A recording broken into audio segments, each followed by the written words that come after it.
Keep doing it. And if you're doing Last Crusade, next Saturday, I'm gonna miss that. Damn it.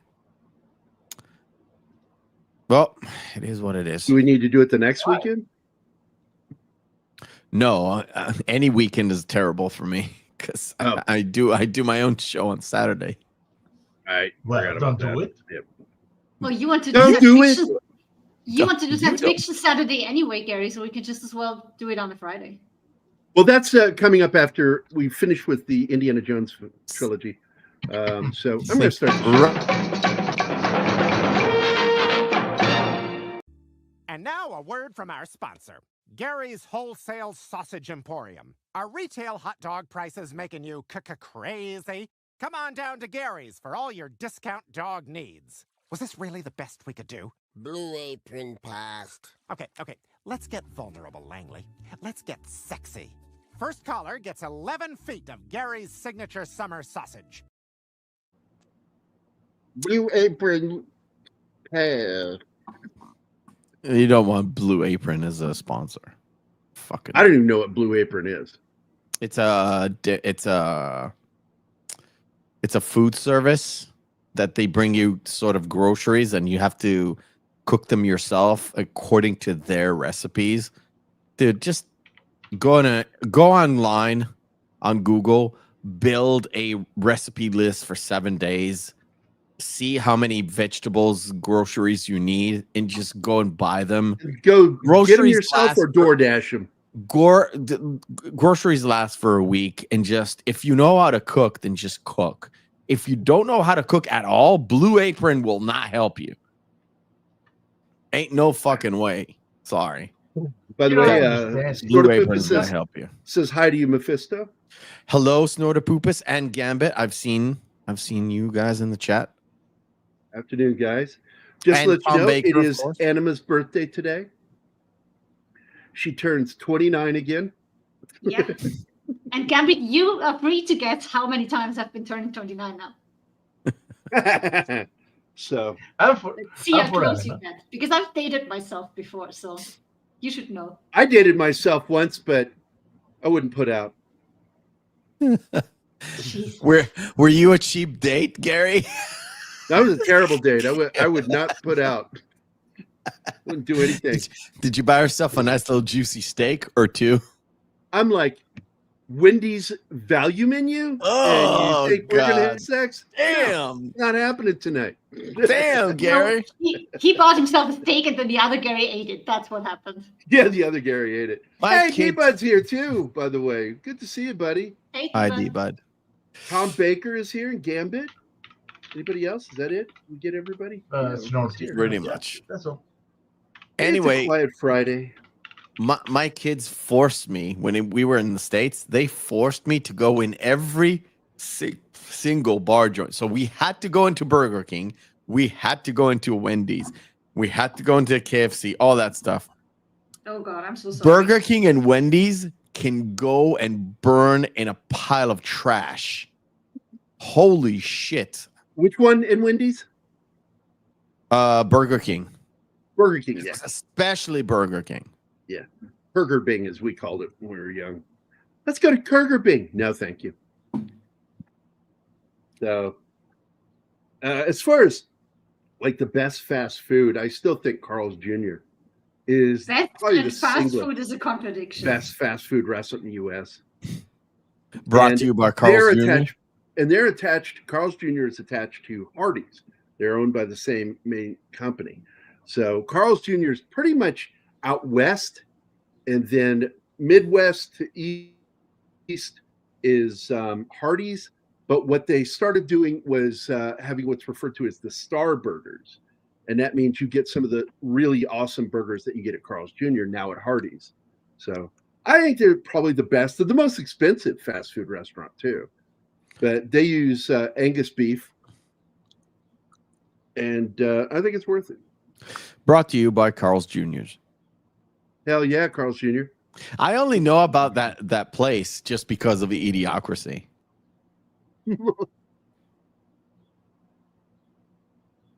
See?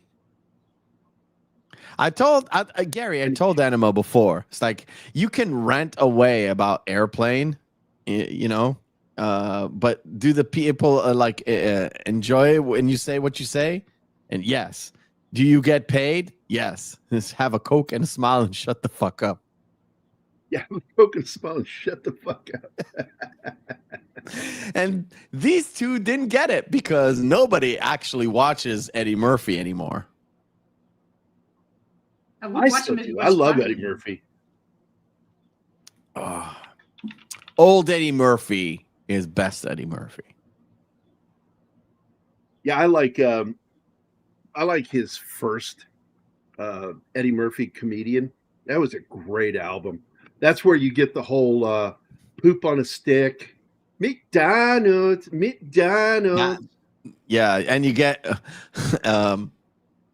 what if Mr. T was, well, he didn't say gay, but what if Mr. T was gay? Hey boy. Come here, I just come over here and fuck me up the ass. Yeah, put me in the ass. Guys, we have a Rip your dick off.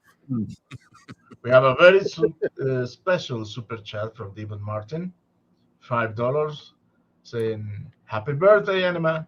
Here's to many more. Thank you, Diva. That's sweet. And I'm looking for an airplane because I had the Shirley video up for a long time. I don't know if it's still there. Oh, don't call me Shirley. I Call me think we Tom. have to sacrifice that. Call me Daddy. Never. Maybe. Shirley, you're not serious. Don't call me Shirley. There. That's what I'm trying to say. What are you trying to say?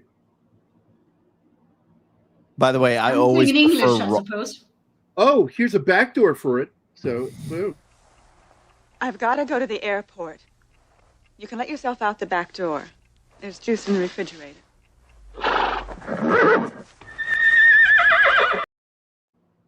Yeah, that's for your $5. Thank you, sir. And D-Bud is once again the hardest working wrench out there. And we all owe him a lot because he helps all of us. We do.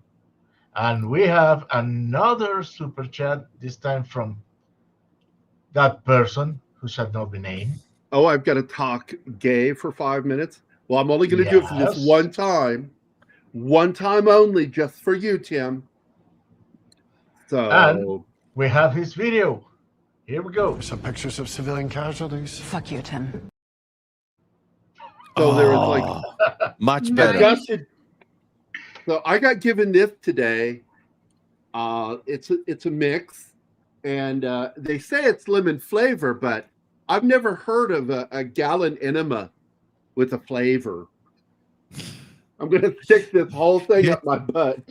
Let's just say it's perfect for the gay voice. Yes, it's like, oh my god. Oh my god. Oh, I've got it. Oh, and Next Thursday, it's my big day. I lose my virginity. Going to get my colonoscopy. are you sure it's the first time? Somebody's gonna clean you out. Oh,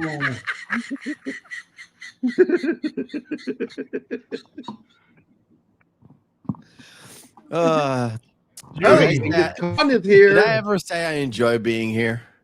Enjoy the show?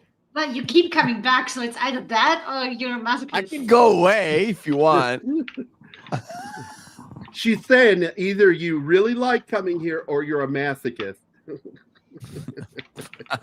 Why couldn't they be both? Why can't they be both? So what's up, Genghis Khan? So anyway, what's this about? What's this? What is this? Speaking of Eddie Murphy, I find his shtick in Raw pretty funny, where he's like, "What am I, an asshole? Get the fuck out of here!" Right? All right. What? Hey, fuck you. All right. I prefer Raw to Delirious, to be honest. So was the first one Delirious, or was that The first one was Delirious, okay? Delirious. which was 'Cause I did enjoy that, but the second was really funny. the first one was Delirious, which was in a big hall. I don't remember if it was Washington some kind of like a major city. The second one seems like a much more of a small venue. You don't get to see the venue because you only see him, but you can tell it's a much more of a closed environment, sort of like 300 people or maybe less. And it's much, much better. Much better. Every joke it lands much harder. Oh, Boosh, I've seen you on the Ricada stream. I couldn't say hello because I was A, watching through my phone, which I hate doing, but I have to sometimes. And B, my hands were full of soap. Okay, here we go. Hi, Bush, and thank you. So, yes, D-Bud Martin, it is You're going to be muted again. Colonoscopy Thursday next week. While Keith is maybe doing his show Gary. on Thursday, Oh, I could will me. be having the thing put up my poop sheet. That's it. That's 5 minutes. A bottle of horse cum. There, he left. Too many gay jokes. Did he lose connection? Because he's really gone. Yeah, he's gone. Looks like it, yeah. I mean, I can't see the backstage, but I think he's gone. No, he's not there. He's not there. Yeah, he's gone. Yeah, he was in mid-sentence and he lost connection. It looks like Ice finally got a hold of him. I think it's just shitty Mexican internet or electricity or both. Why couldn't it be both? Hey, did Ice let you go? Ice came a knocking and Martin came a chopping. Oh, I didn't know that. It was filmed at Madison Square Garden. Huh. I liked it because he had a little more experience under his belt. Oh, yeah. And yeah. when he starts talking about the black woman wanting to marry him, African woman, Anunfu. Anunfu, what a name. I'm being berated by Bush. Half, Eddie, half. Half, Eddie. I'm an American woman now. I want what's coming to me. Well, what do you want? Half. I want half, Eddie. Half, Mr. Fuck you, man. Fuck you, man. That shit was funny, dude. You were naked on a zebra last week. I don't care. I'm an American woman now. Yeah, I'm an American woman.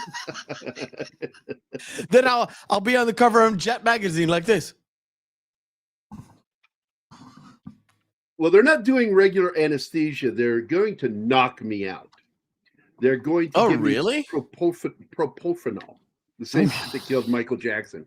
Yeah. You just need to be asleep for shit like that. but- You don't need to go fully under. Yeah, but he That would be took overkill. big boy doses to go to yeah. sleep. Yeah, just to sleep. Yeah. And it's tragic what happened to him.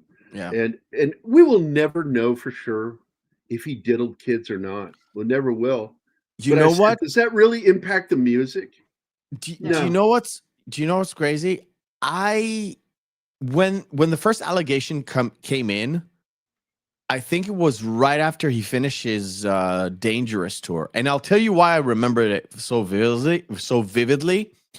Because he was here in Israel and I was at his show. The Dangerous tour, the concert Right. was amazing because he did it a week later. It was Madonna with the Erotica album where she did like 3 songs from Erotica and everything else.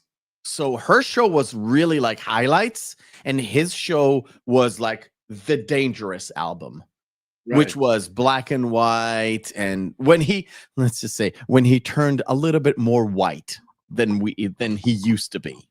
Now, which is the one where he had the purple outfit?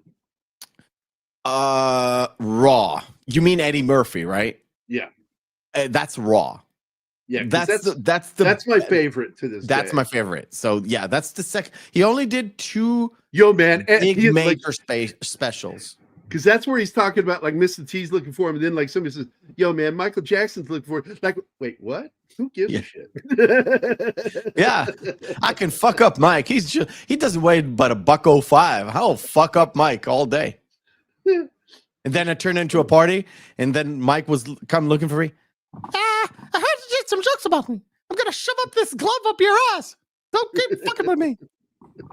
Man, that was so goddamn good. Plus, he was the first guy to kind of really expose Bill Cosby for who he really is. Yep. But everybody thought it was a joke. But that he was kind of an asshole because he was trying to dictate what kind of comedy Eddie Murphy could do.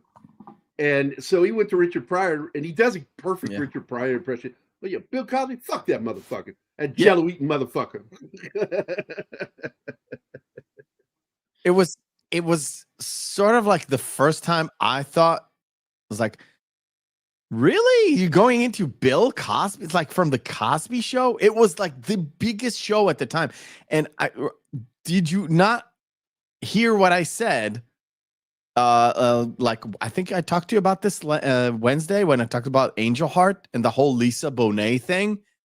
Right. Yeah. That was a year before Angel Heart came out, and so it was like, yeah, he was really trying to control everything around that show. Everything, his image, the kid's image, the person, the actress who played his wife's image, everything about that show was super controlled, more than we think.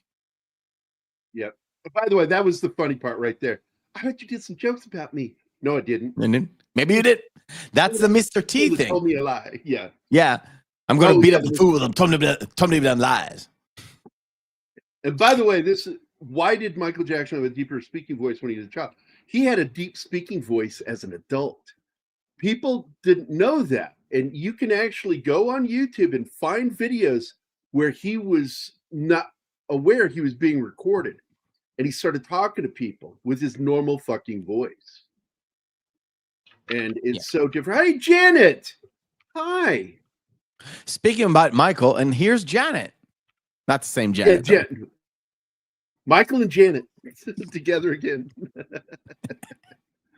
Man, I love Janet, man. I'm always watching her Twitter account, man.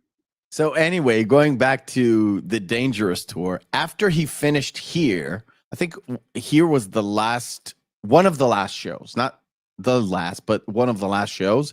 And then all the first allegations came in, and I thought, ooh, that's not cool. And then you kind of discovered that the kid wasn't really accusing it, was more like the parents. And it was like they were trying to get money out of him. And on the second allegations, every time I heard parents talk, it was like, yeah, we sent our kid there. Yeah, and we kind of knew about the first case, so we didn't. And then that's when criticism came out, like, what are you doing sending your child? And yeah, and Dave Chappelle made it into a joke in one of his first or second acts. And I was like, yes, like, I don't know. I don't think Michael was an abuser. I think he was an older guy trying to capture youth, and he was. Well, he never got to grow up. He never got to be a child either. That I was going for that, where he's like, because he suffers what's called the Peter Pan syndrome. He just doesn't realize he's too old for that shit. And by the way, his kids, I am absolutely positively sure, if it's his seed, he jerked off into a cup. He never touched that lady. Have you seen her? Release. She is, first of all, she is bump ugly, and second of all, it's like she looks like a person who would just spew out kids to get paid. You guys remember that picture you'd look at if you got an inappropriate erection in school and needed to get rid of it real quickly? That was her. Yeah, sort of. Oh my God. Oh, another happy birthday to my love from Genghis Khan. Genghis I is awesome. am I am starving. He's one of our KGRA listeners who has learned that we have our own shows. And so it's really great that you join us over here, man. We met in the KGRA chat because I go there sometimes. Yeah, Michael is a musical genius. And well, here's the weird thing. He didn't play instruments at all when he would record a song. When he would record a song, a demo, all the instruments were done with his voice. Go listen to the early demos from Bad and all that shit. All of that shit was done with his voice. Like I said, he's a musical genius, but with every genius, if you've got too much talent in one end of your brain, the other side of your brain is lacking stuff. So his demeanor, his addiction to surgical enhancements after he got burned, all that stuff was really down to the fact that, yeah, most geniuses are eccentrics. Almost all of them. Just look at Elon Musk. Real geniuses, Leonardo da Vinci, all that stuff, they have a lacking in other side of their brain. They have all sorts of weird proclivities. And it's only an eccentricity when you have money. Yes. Yeah. If you don't have money, you're just a fucking weirdo. Just a weirdo, yeah. Anyway, Airplane. So it is Airplane Day. It is Anima's birthday. And Gary, one more sentence. One more sentence. Now, I was trying to stretch everything out to not touch upon this movie because Anima doesn't like it. Well, she needs us to talk about it because she's not going to. Don't blame her. She's the birthday girl. Yep, it's her birthday. So we're going to cover her ass. So that scene was for Jaws. This was the Jaws gag. Even with the music. Yep. Yeah, you have the Jaws theme. Whoa, whoa, whoa, whoa, boom, boom, boom, boom. Then Airplane, the theme comes in, kicks in right there. This we wouldn't have had this movie if not for Kentucky Fried Movie. That movie set the path for this movie to eventually get made. Oh, another neat trivia. Can we see them doing that? The male and female voices you hear in here for the airport are the actual voices, the people that worked for the airport system in Los Angeles. Oh, nice. I didn't know that. Oh, so what? And they are playing the characters from 0 Hour.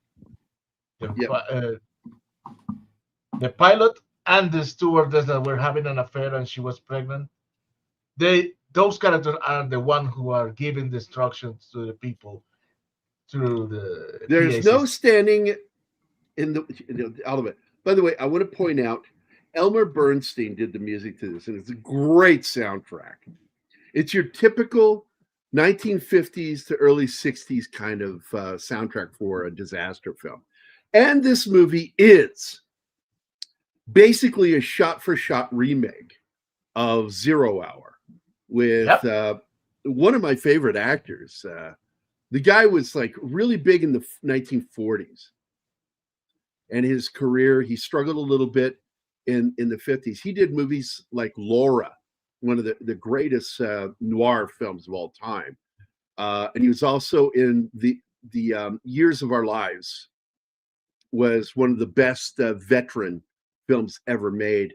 That they actually hired a veteran who lost his hands in combat to play a character, and he ended up winning Best Supporting Actor role in the film. I don't know if he deserved it or if that was something they threw at him, but I've seen the film. It's really good. But anyway, the actor's name is Dana Andrews, and he was the star of the original film 0 Hour, which this is a comical remake of. It's a parody of the film.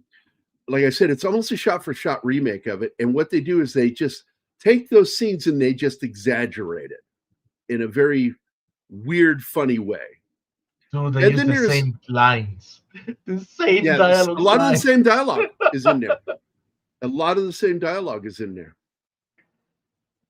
Julie Hagerty, she was always really bony looking in the face for me.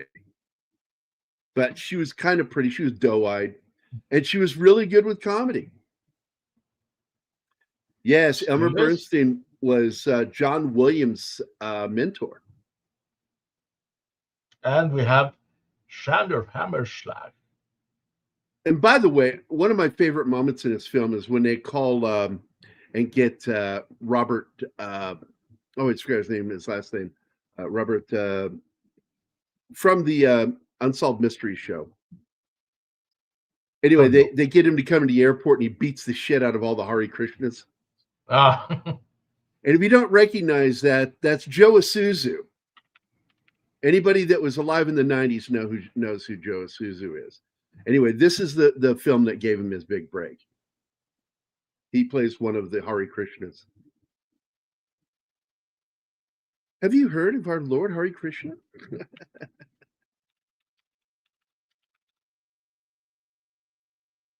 There's so much real stuff in this film in the background that if you don't pay attention, it's just real. Like the fucking lung x-ray there.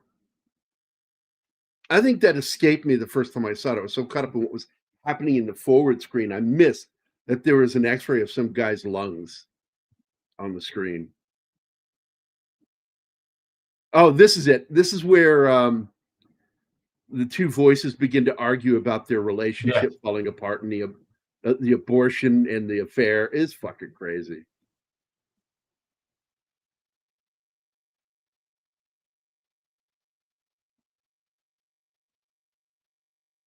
And that's Henny Youngman in the taxi. Yes, an orthopub. I really love it.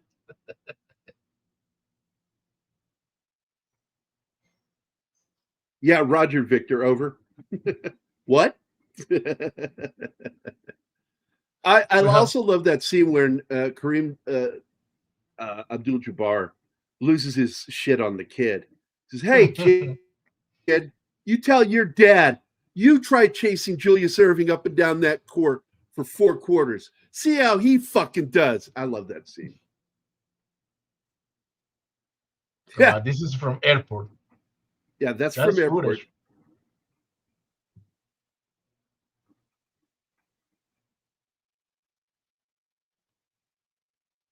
So, in honor of Anima, I don't know if she's here or not. Just she's muted. So, in the background listening, going, "Okay, I can't believe you're talking about this stupid movie." Okay, I'm gonna make her happy. You keep doing that. It's not the first time that we talk about a movie that I fucking hate, and you know movies that I hate because they are stupid.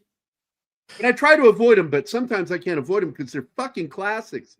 And it's, at least keep them away from my birthday. I want to talk about movies that the audience wants to hear about. Hey, look, it's Chuck Norris cousin in the background. Yeah, but also that wall is a very famous wall from the LAX, and it's also featured in another film. Do you guys remember what that film is? Jackie Brown. Oh, wait, it is in that one too. Yes, it is. But it's also in another great film from the 80s, not the 90s. Wait. Then I'm at a loss. Come on. Make me wiser. When I will tell you it's a Jeff Goldblum film. The Fly. It is not The Fly. Thanks for playing. Martin, tell him what he didn't win. I was in the middle of a sentence, but let's go on. So I'm gonna make Anima happy-ish. Death Wish? Death Wish? No. I have made myself, not made, I have already have it in the thing, but I've took a piece of a chocolate cake. It is a Kranz German cake. Oh. Traditionally in a Kugelhof tin, but in this version, it's in an elongated tin or ramekin, whatever you want to call it. Pretty close there. Google hoops. Well done. Kugelhof. So you just take the dough, you slap on some chocolate, and then you wrap it, and that's the name of it. Kranz is sort of A rosary? What's the word? Wreath. That's the word. Yeah. Wreath. So it's twisted. That's the name. You That's can where do it it comes in long. I mean, we have all kinds of pastries like that in Austria, usually with sugar and cinnamon, and then you roll it up, and you can do Yeah. that in a square tin So as well. this is the piece from up top, and this is it. It's pretty darn good. So, Martin, would you Sounder share my knows. Okay. Ah. Jesus Christ. There I it would is. like That's to the have same a- wall. Jeff Goldblum's movie Into the Night with Michelle Pfeiffer. A classic weird film by John Landis that kind of fell under the radar with everybody, but a lot of great actors, and Dan Aykroyd's in it. God, man, Clu Gallagher is in it. Jeff Goldblum is awesome, and he's a guy who suffers from insomnia and ends up meeting this girl at the airport because he's thinking about going to Las Vegas to get laid, because that's what his best friend Dan Aykroyd told him to do. Go to Vegas, get laid. You'll feel better. And because his wife's cheating on him. And instead, he gets pulled into this insane heist situation with stolen diamonds and terrorists and trying to save this girl. And I don't want to tell you how it ends because it's a crazy fucking movie. But this is where the big climactic scene happens, is in LAX, right there at those walls. And John Landis does a classic stunt in the film too, because he likes doing stunts. Didn't we do this movie? Yes, we did. Spoilers, he falls asleep at the end. David Bowie's in it too. He plays one of the assassins in it. And oh, by the way, I haven't seen the 1987. movie. That is such an obscure. Genghis Khan just pulled up one of the strangest ones. It deals with the CIA, Russians, and UFOs. It is one of the weirdest fucking movies I've ever seen, and I did enjoy it. But it is such a guilty pleasure. It's like not when I love this, where he goes to the magazine stand with all the jugs and porn magazines. I think Modern Sperm magazine. I've seen Real Men one time on a VHS tape. I don't think it was ever put out on DVD. I think it's only available. No, on not DVD. VHS tape. Or VHS. Oh no. Well, Real Men is in Blu-ray, my friend. Get Really? the fuck out of here. Really? Yeah. Because that movie flopped big time. It pretty much went straight to video because they did a limited release and it tanked, and so they said, let's go straight to video.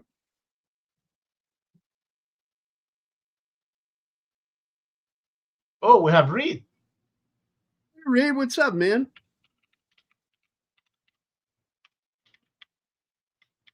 Amazon Women on the Moon on the Moon. That was later, but yeah, same vein. By the time they did a Scary Movie, the ability to do parody died. They just couldn't do it. To me, I've seen Airplane, I think when I was 10 or 11. And by that time, I think I've seen the pilot as Mr. Phelps. So it was kind of strange because I liked him as Mr. Phelps. Have you ever been in a circus bath, Joey? Have you ever seen a grown man naked? Would you want to? He was so good in that role because the only way the comedy works is if they deliver it deadpan. Yeah, Peter Graves. Peter Graves is the man.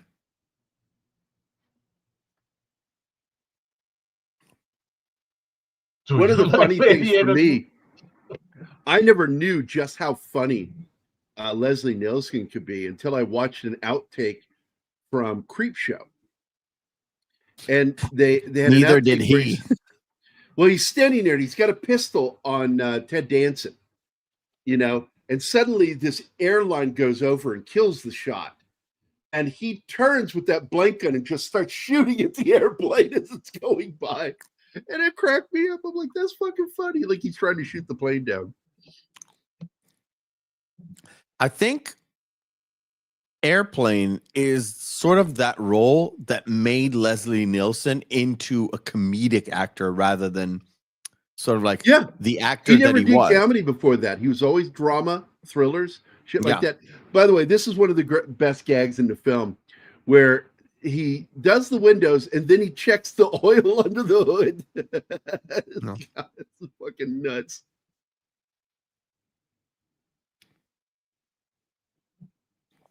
But that was the Zucker brothers sort of thing where they take a normal thing and they mix put it it up in a with weird place. another normal thing, but it doesn't belong. Yeah, it doesn't And belong that together. creates comedy. Yep. Even the autopilot was like, Oh. that is just a genius way of doing it. Another great Dana Andrews film, Night of the Demon. Absolutely, Tom. Love that movie. Airplane parodies several airplane disaster films. They're in tinier spots. Overall, like I said, this is pretty much a straightforward remake, shot-for-shot remake of 0 Hour, which I have. I own that film. Yeah. Even 'cause the I characters had have to the same buy it. names. I had to buy the movie just to see if it was true, and it is true. Repossessed is a weird film that tanked at the theater, but did much better on video. Wait, do you have the version of Airplane with the kid joke? I like my coffee as I like my men. Yes. That's yes. in this movie. Yeah, that's in this movie. No, I know it's in this movie, but in some Sugar, versions yeah, it's cut out. Yes, Oh, I yeah. have. It's No, just we use too that version. edgy. But yeah, he says, "Care for some sugar or creamy sugar?" No, And do she you want goes, some "No, cream? thank you." It's like, no, thank you. I like my coffee like I like my men. Black. And then he did look on that kid's face, and he turned to look. That look was the button on that scene. This is some of my favorite shit here too, because this absolutely makes fun of the flashback scenes in 0 Hour, and that's and why they are the same. Yeah, it's the Korean War. So it's like this guy was clearly Vietnam era, but they're showing Korean War shit here. It's fucking nuts. And I told you, those flashbacks are footage from 0 Hour. Yep. Oh yeah, the two guys speaking jive, and then Mrs. Cleaver from Leave It to Beaver jumps up there. She goes, "I speak a little jive," and she starts talking to him. It's like, what the fuck is going on with my childhood? Cleavon Little is the man. Here we have 11 Alpha.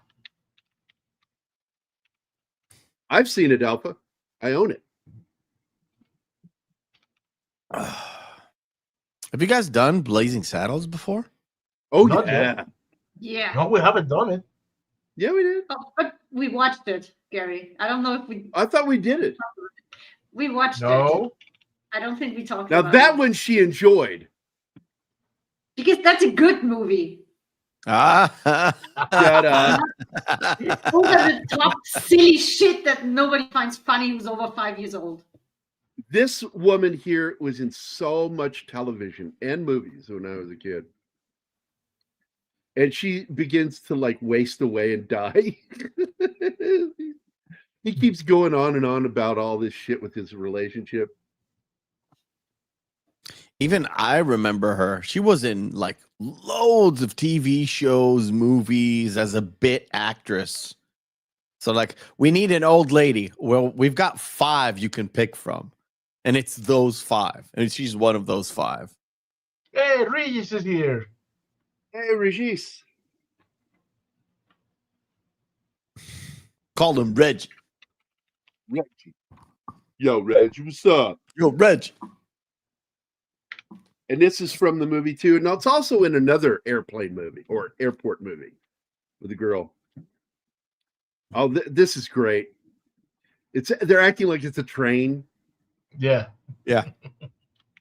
So she begins running along with the plane as it's taxiing, like she's on a train platform, running into shit. It's fucking goofy. I love that shit.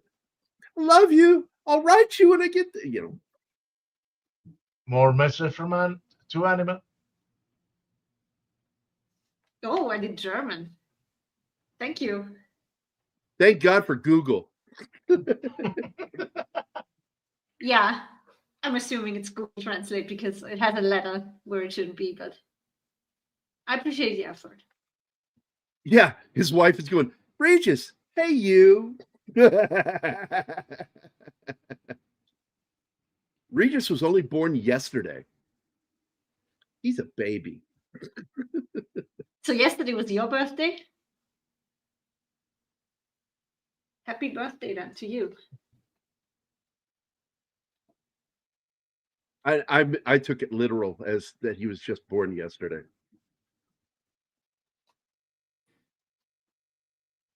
Well, if we go that direction, then I'm an hour and 5 minutes old now. Practically a newborn.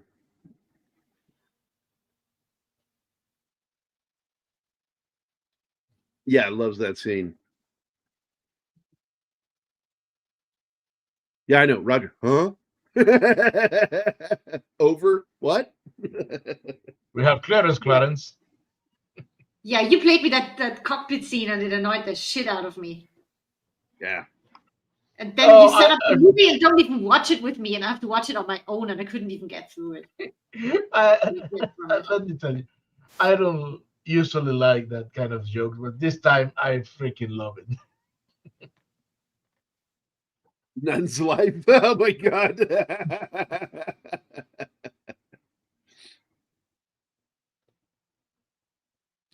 Now, one of my favorite gags in here is the blonde woman who loses her shit and they start slapping. They have this great moment where she thinks to herself, well, he didn't drink coffee like that at home. And it's based off of a Folgers commercial.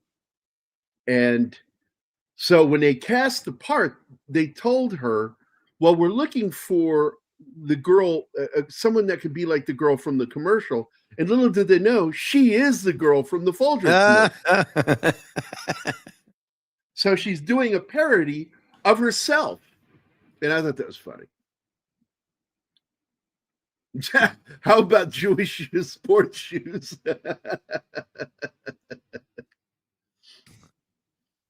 I think my favorite Jewish joke in all of cinema is at the end of History of the World.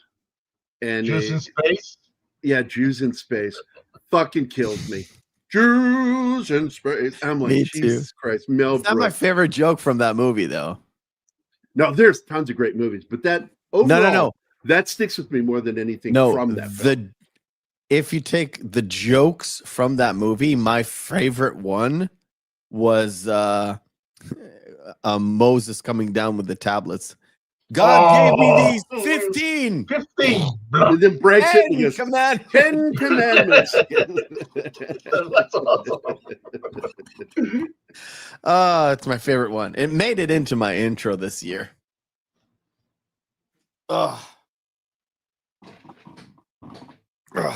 We're Jews in space. Dude, and the ship is the model of that ship is full Perfect. of detail, just like Galactica. Perfect. Just perfect. See? Now, Airplane 2 is more of a parody of past airport films, including The Bomber, which is the first airport film. Oh, the fucking Girl Scouts fighting. That was just so weird. I don't even think I even understood that when I saw this the first time. I'm like, what the hell? There was I don't remember which one of the later Dave Chappelle specials. He references Jews in space, and even in the special itself, that joke did not land with that audience. And I was like, that is the funniest shit, and nobody gets it, what he was going for. And everybody called him an anti-Semitic after that. And it's so stupid. Of course it is. By the way, this is actually my favorite joke in the film right here. When he asked the guy next to him to pinch him. The guy looks at him and moves away from him like, what? Pinch me. I want to make sure I'm not dreaming, but he just says, pinch me. Yeah.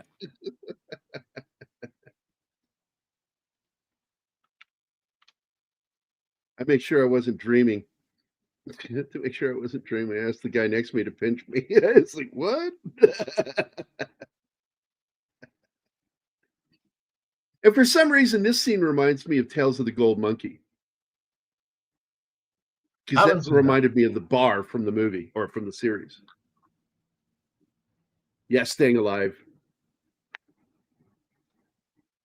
Yeah, the guy's been stabbed, and she thinks it's a dance move. And he's like,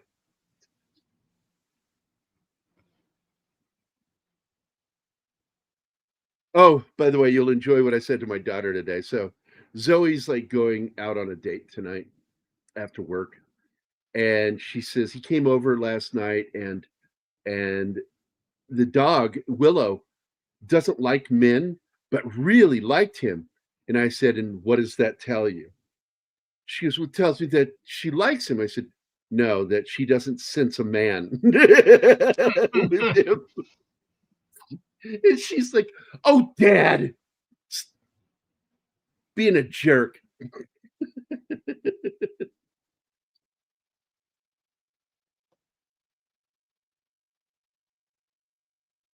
Yeah, the whole swinging around thing to catch. Oh my God, this is a whole fucking visual gag. Saturday Night Fever gag.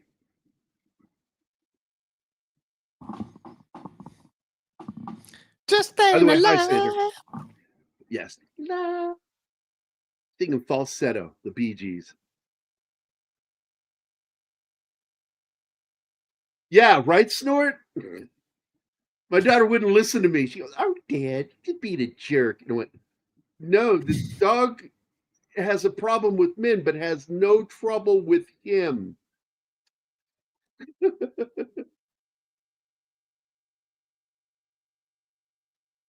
Oh, yeah, and he does the bullet shot.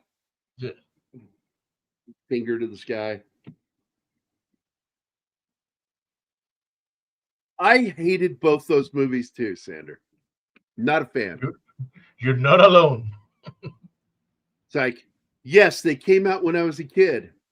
No, I did not like them. Great soundtracks, though. You can hate them all you want, but if it wasn't for them, we wouldn't have had that. Oh, Pulp Fiction.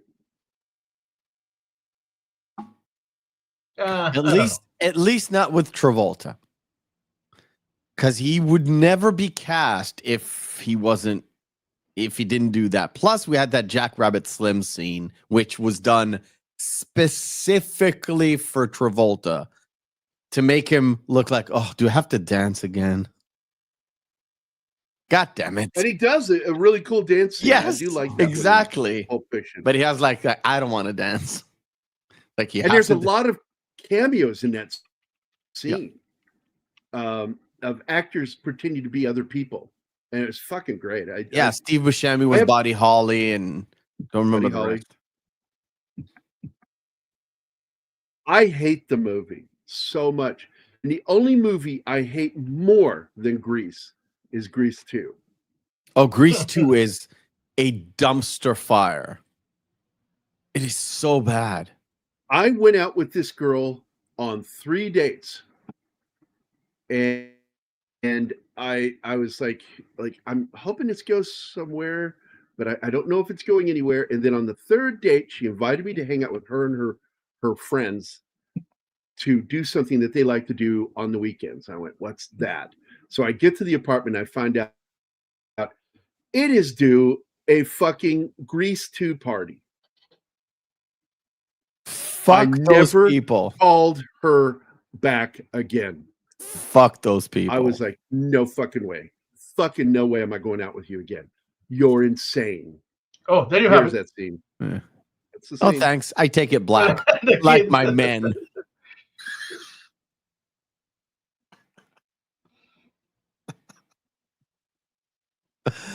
You should see millennials and Gen Z react to this movie. They are on the fucking floor. They don't know where to bury themselves. It is hilarious. Oh yeah, my daughter went nuts over this movie when she saw it the first time. Ay, ay, ay. What have you to say about this, Gary? I don't like greased up men. I like oiled up men. There's a difference. Yeah. Greased up men, gay porn. They're gross. Glistening Sticky. oiled Don't like men, glistening oiled men, over the top. Absolutely. The movie over the top. Or the Predator scene where they set up the traps. Does anybody remember the movie Thank God It's Friday? I do. Barely. Yeah. It was the Saturday Night Fever for skating rinks. Yes. I fucking hate that movie so much. I've watched it a couple of times. I hate it, but I do love the theme song.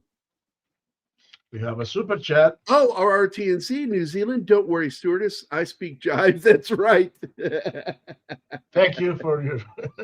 Thank you for the contribution. Let me see if I've got a video for you. Oh, here we go. This is one of Martin's favorites. Daddy, chill.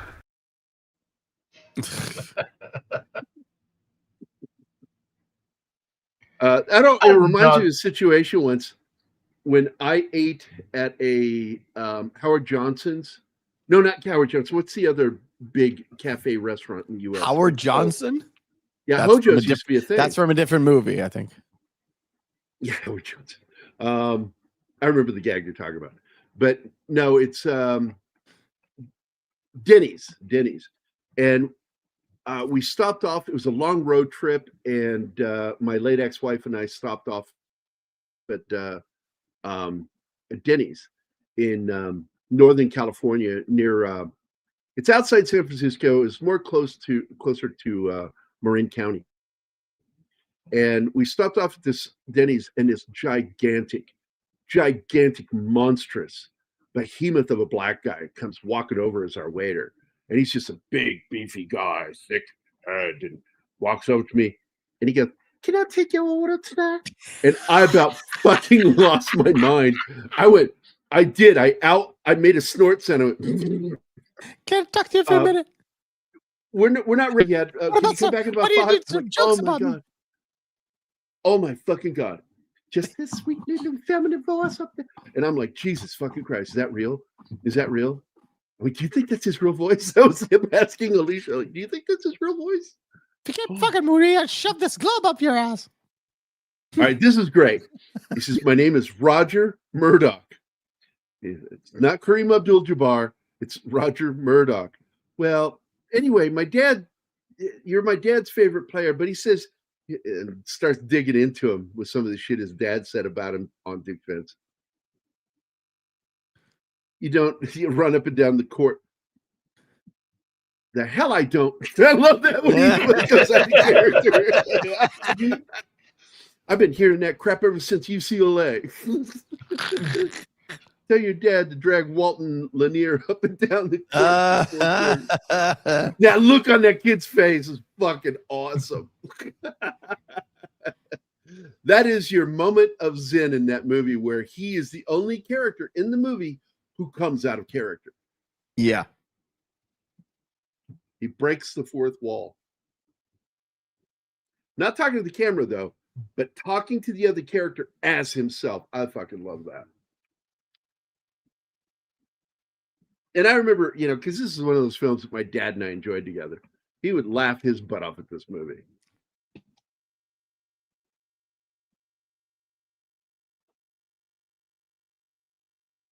I try to get my kids to watch one of these movies, but like they didn't like Top Secret at all. So I was like, maybe Airplane. Wow.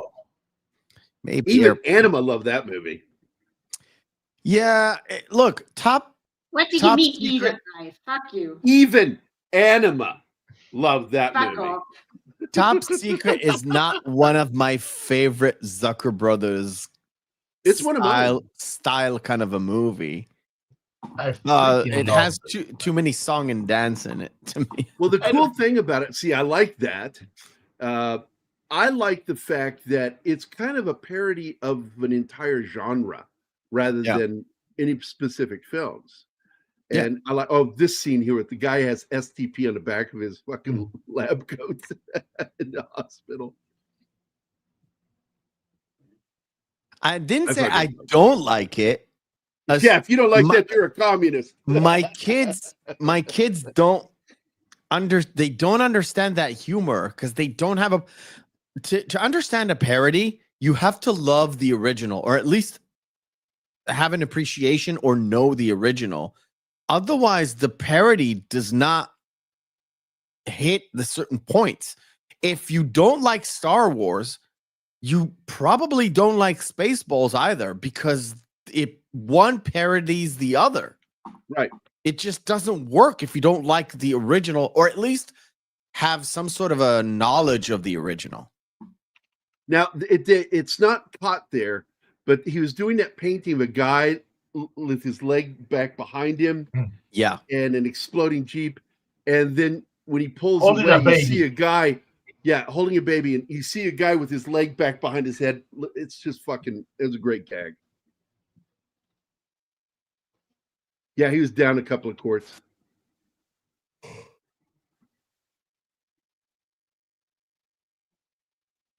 And I do also like the Henny Youngman gag at the beginning, because Henny, like, he says, hold this cab.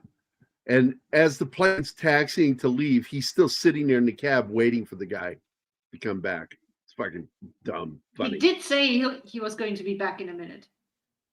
Yep.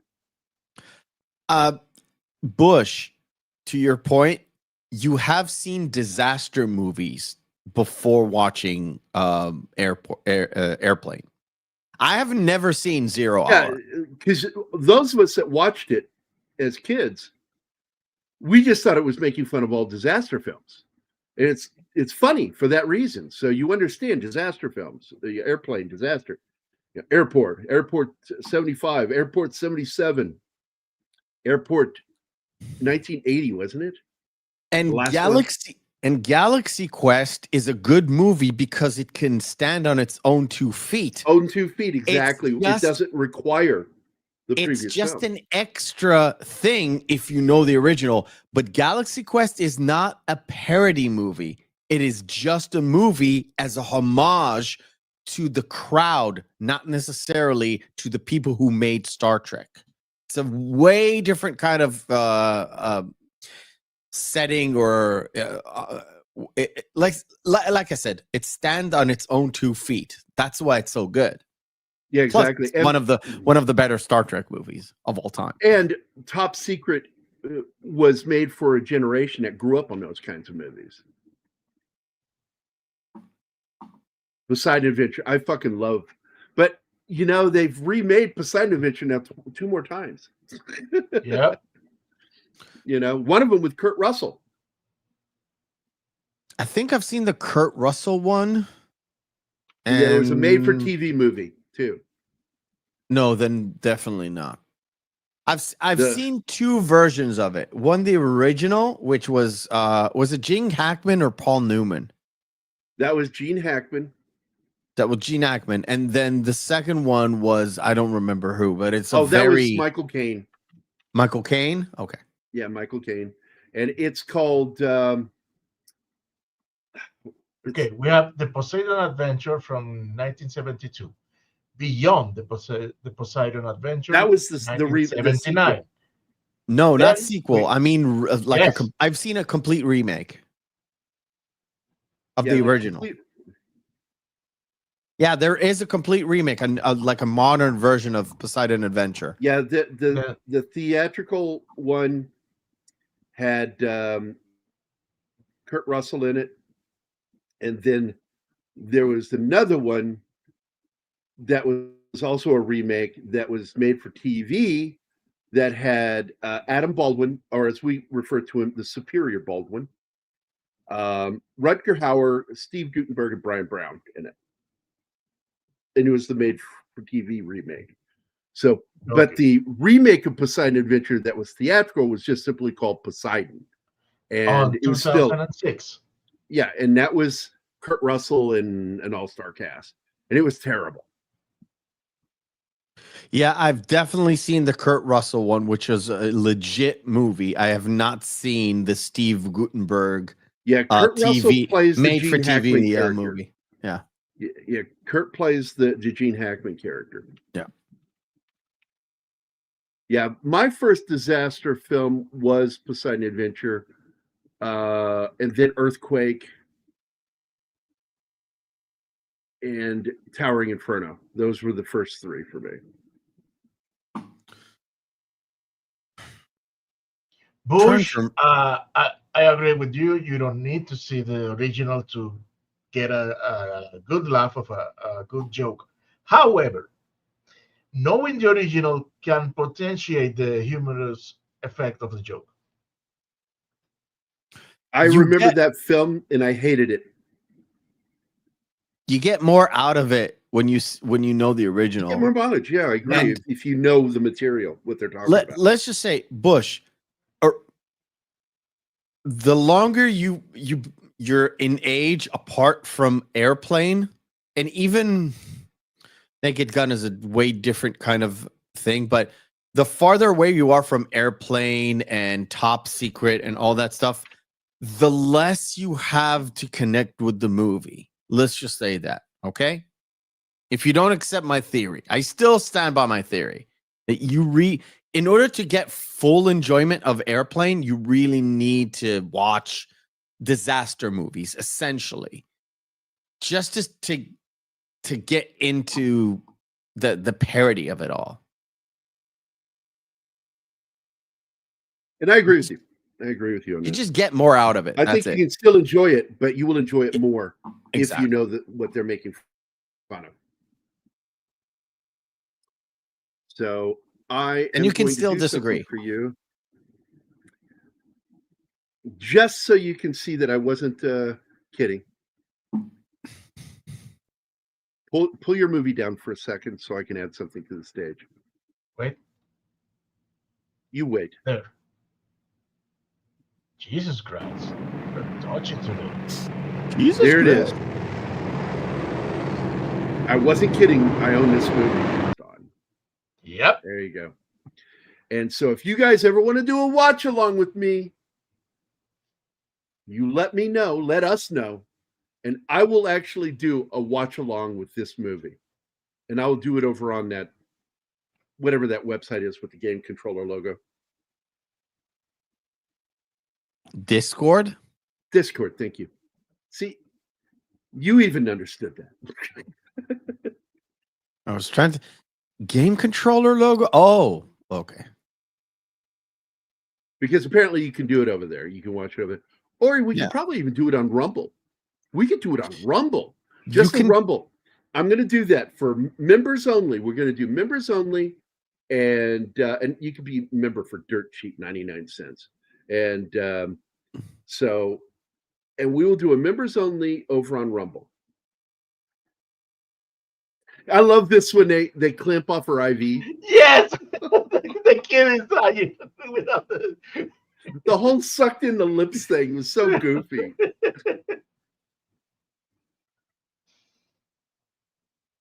Yeah, 70s pop culture is important.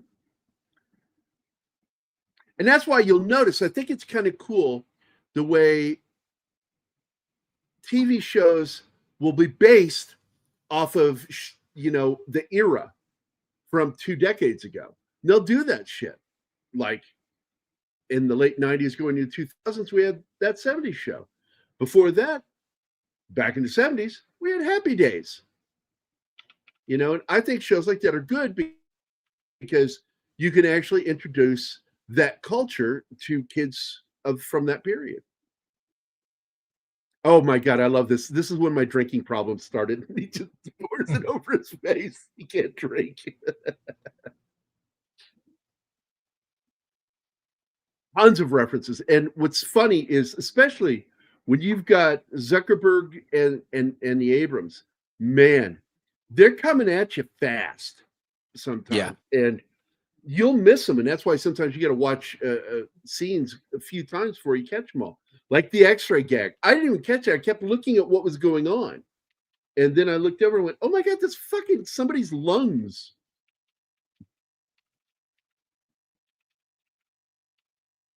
I can't remember. What were they doing in this scene? I can't remember this. Oh, playing basketball. He's trying to teach them, but they are all genius of the game. Yeah, I love this. The basketball spins it.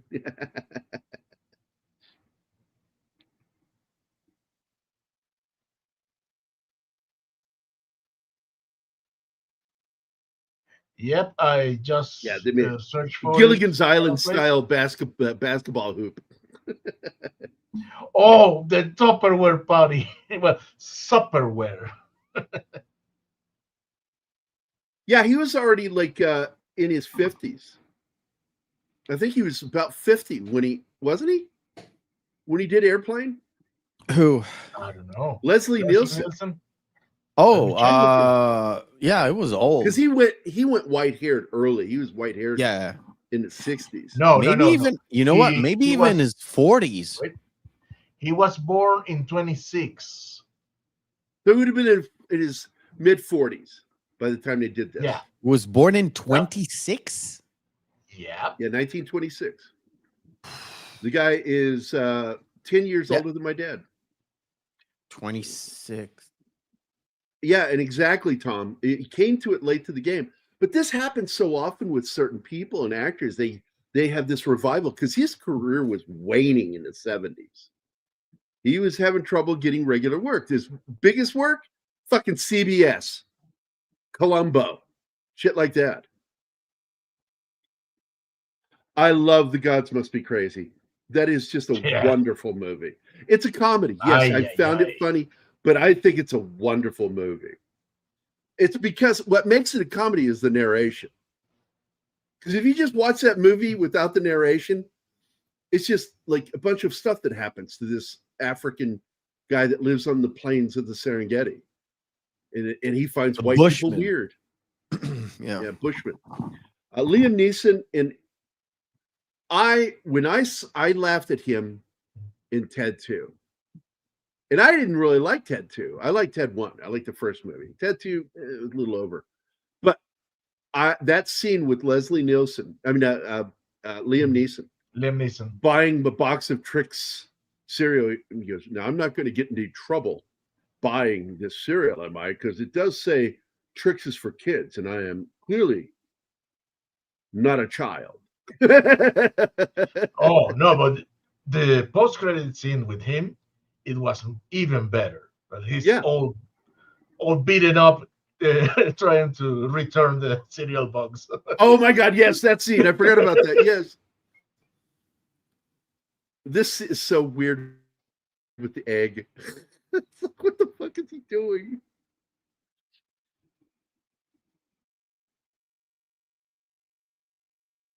He was in more than one episode. Leslie Nielsen, Patrick McGowan, and Patrick McGowan's the one who killed him in that one. Patrick McGowan was close friends with Peter Falk, and Peter Falk would allow him to also direct episodes, which he loved, having that kind of control. But he was in multiple episodes. Same with Leslie Nielsen. He would have some of these actors. They were regulars on Columbo. They'd be on there one season. A season later, they're playing a wholly different other character. Oh, I love this when he's sitting there and they begin going through the symptoms of the food poisoning. And then he starts having them on camera right as they're describing them. Oh, yeah. Kareem starts getting the sweats.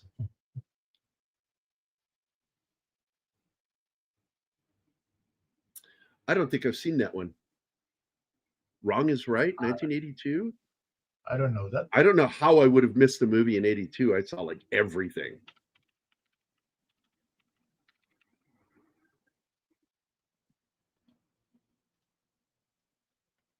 His career waned too. The A-Team saved his career. Wow, Ron is right with Sean Connery, Jennifer Jason Yes, Leigh, not only and Leslie Nielsen. Reed is he a spy in that, he also does this in the episode. Be seeing you. To the receptionist. He fucking does it. Huge prisoner gag from Patrick McGowan.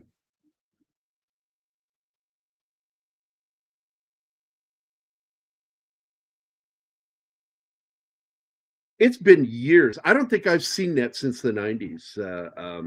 The Gods Must Be Crazy. But it is a classic. It is a classic film. And I would refer to it as a beloved film. And it is a comedy, but it's funny for different reasons. Because of how this Bushman is dealing with all this weird shit going on around him with white people. And the whole thing begins because a guy throws a Coca-Cola bottle out of his airplane window, and it lands out in the middle of the Serengeti plain. And this Bushman is like, where did this come from? What is this? It must be from the gods. So and became weird. The tribe's multi-tool. The problem is there was only one tool. And they discovered some things. And correct me if I'm not wrong, isn't that an Australian-produced film? I don't know. It seems like it was. Let me go look it up real quick. Okay. Because I know there's a sequel and I've never seen it.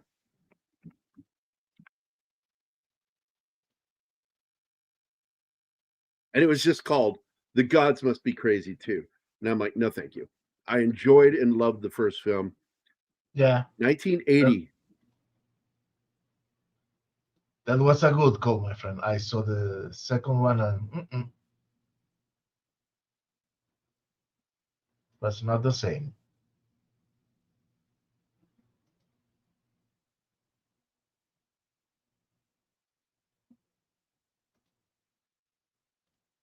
All right. The Gods Must Be Crazy on Wikipedia. It's the one place you'll probably get the most information.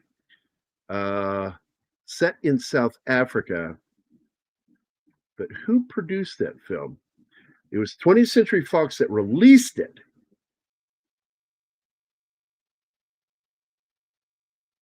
No, it was South African produced. It was Ster Kinnecore Production Company. It takes place in the middle of the Kalahari Desert. And the funny part is I didn't see it in the theater. I saw it when it came out on VHS and I rented it. Same. Oh, there's Otto. I think the scene, I remember sitting there with my dad. I was losing my mind when it was like humping on her and shit. She couldn't get the autopilot off of her. And then she's like in its lap, blowing it up because they put the valve stem right in its crotch. And another one of the saddest parts of this is the gay guy that works there in the air traffic control. So that guy was so fucking funny. He was one of the early victims to HIV. Oh, I didn't know. Ben in this movie, it's a motherfucker. He unplugs the lights of the runway just for shit. Sorry. Plugs him back in, smiling. The other one is that he hands him a sheet of paper and he goes, "What are you making this?" He goes, "Well, I can make a swan. I can make it." He just does all this weird shit with it. And he was in the second film, and it seems like he was in some other stuff before he died, but he died in the late 80s, I recall, one of the early victims to HIV. Yeah, Otto the Sly Dog. Yeah, he is. And he ends up taking off with a female inflatable stewardess in the end. And he even gets credit in IMDb. He's credited as an actor. As himself. It's deflating. You're gonna have to. You gotta inflate it back up. She goes between its legs. It's so fucking funny. People walk in like, ah. Yeah, Leo is getting larger and then jumps off screen. The insanity of that guy. He was so fucking funny. I need to go look to see if he was in any of the Abram Zucker films. But yeah, I remember in the 80s, man, it really broke my heart when I found out he was dying. God, man, that guy was great. You know, a lot of people in the 80s that had AIDS weren't actually dying from AIDS, nor did they die from. They died from other things nor that they their essentially immune died system. from other things.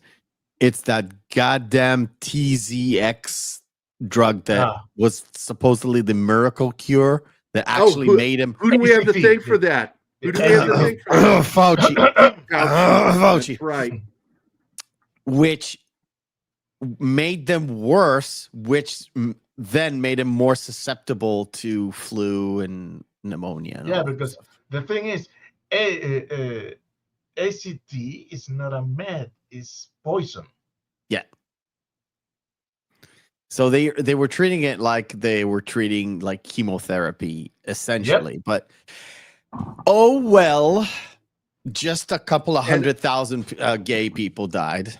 Oh, well. I remember I had to take an AZT treatment because I had a significant exposure at work when one of the syringe tips was left in the sheets and it stuck me in the hand.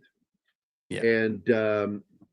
And because we weren't allowed to test or get the results, find out, instead their response was to give you an AZT treatment, and I took it. And I felt sick taking it. Too bad, old news.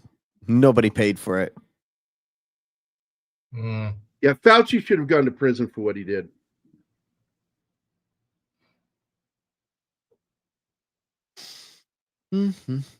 Just watch Philadelphia or Dallas Buyers Club. Oh god, that movie! You know, if you know, and if you know what you know, is like those are both great movies, by the way. What? Philadelphia and the Dallas Buyers Club. Both great movies. I prefer Dallas Buyers Club because it has to do more with the medical part. The other one Philadelphia about, doesn't have to do with the medical part. Stigma. But Philadelphia is more about the stigma. Yes. There he is. Here's the actor. I was looking him up. I'm like, where the fuck is he? And it's Stephen Stucker was his name. He died in 86 from complications with full-blown AIDS. Oh my God, he was the piano choreographer in The Wizard of Speed and Time. Love that movie. Short film. Oh my God, this scene. Because this is the mirror. The guy is, and then he comes out of the mirror. Oh no, he steps through the mirror. It's like so fucking weird. Great visual gags in this film. Also, I love the sunglasses gag where he takes one pair of sunglasses off and there's another pair underneath them. But he was in Hot Resort back in 85. Bad Manners in 84. He's in Trading Places with Dan Aykroyd and Eddie Murphy. He's the station master. He's also, like I said, in Airplane 2, the sequel. He plays the courtroom clerk. I remember Jimmy the Kid. Boy, I haven't seen that movie since 82. Holy crap. Cracking Up, another good movie. And he's in Kentucky Fried Movie. Again, playing the stenographer.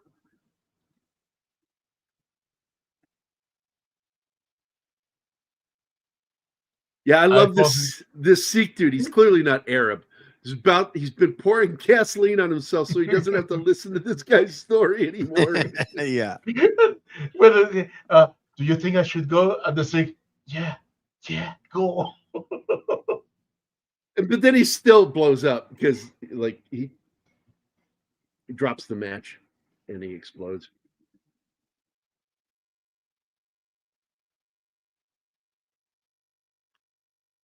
The cockpit, what is it? Well, it's the little area at the front of the plane. I love fucking jokes like that. I've lived with Ultra Rob, Uncle Rob, Zoe's uncle, in my life, and he is a walking, living, breathing airplane movie. Because anything you say, he will find a way to turn it and twist it out of context. My father-in-law is like that, but with jokes about Bibi Netanyahu. Oh, I can't. Really?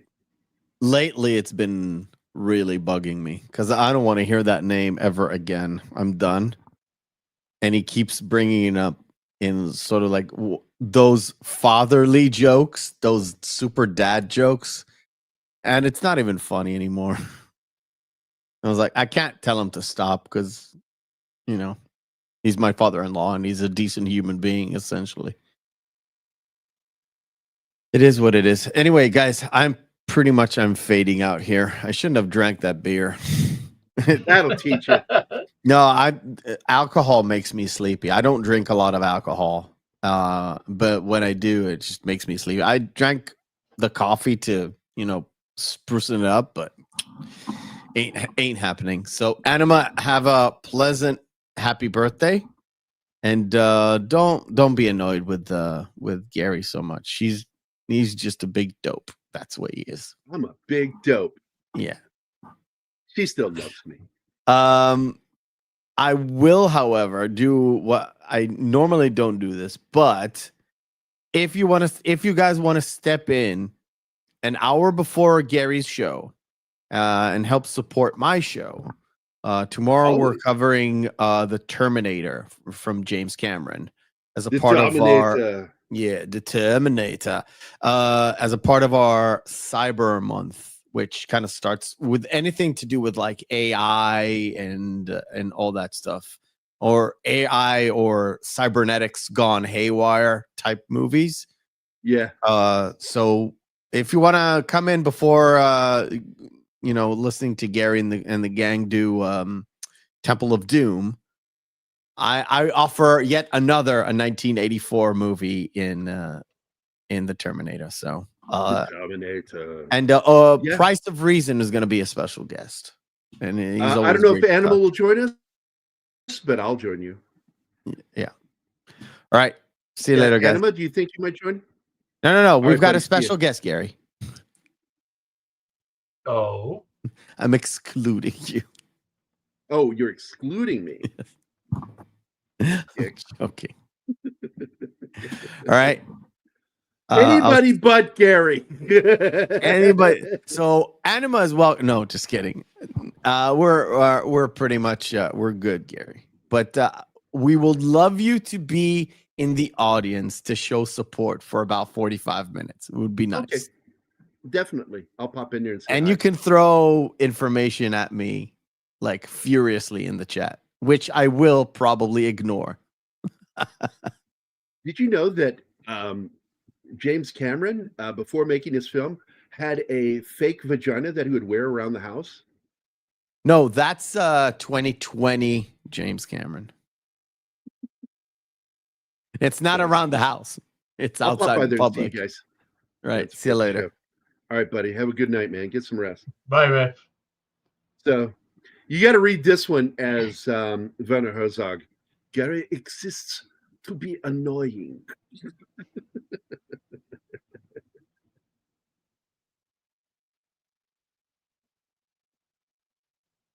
Yeah, I'm done with Cameron. He's a big fucking dope now. I cannot stand listening to him talk anymore.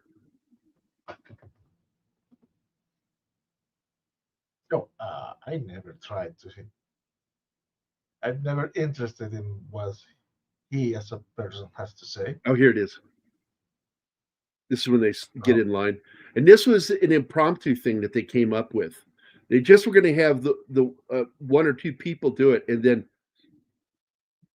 the genius idea of having a line of people, the guy with the fucking monkey wrench, And then the lady with a gun.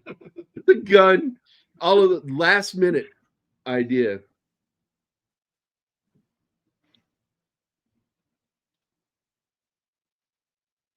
Now, she would be very good at talking about his accent. Fuck you, asshole.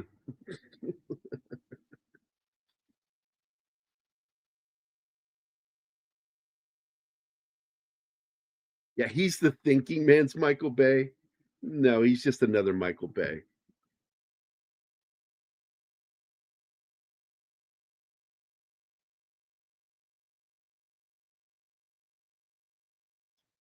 Now, I don't know. The Skynet's logic. An infiltration unit. A guy like that looks like a castle tower with an accent. But his infiltration. Now, I do want to point out that there's another famous actor there with the red hair. And he's best known from Thing from Another World back in the day, back in the 50s. By the way, James Hong is in it too. Yes, he's momentarily. He is another Japanese victim general. He's another victim of the horror story from the protagonist. Yep. But I'm trying to remember his name, the actor that plays him. Looking for him. Lloyd Bridges? No, the actor there with red hair to the right. Oh, no. That was Captain Hendricks in The Thing from Another World.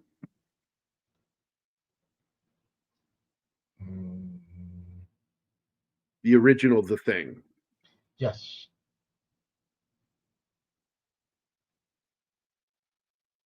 Oh my God, Ethel Merman is in this too. That was so fucking the glasses.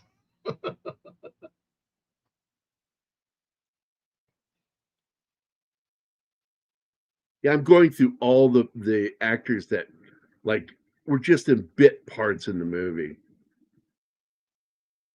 David Zucker, Jerry Zucker, and Abrams are all in this movie as characters.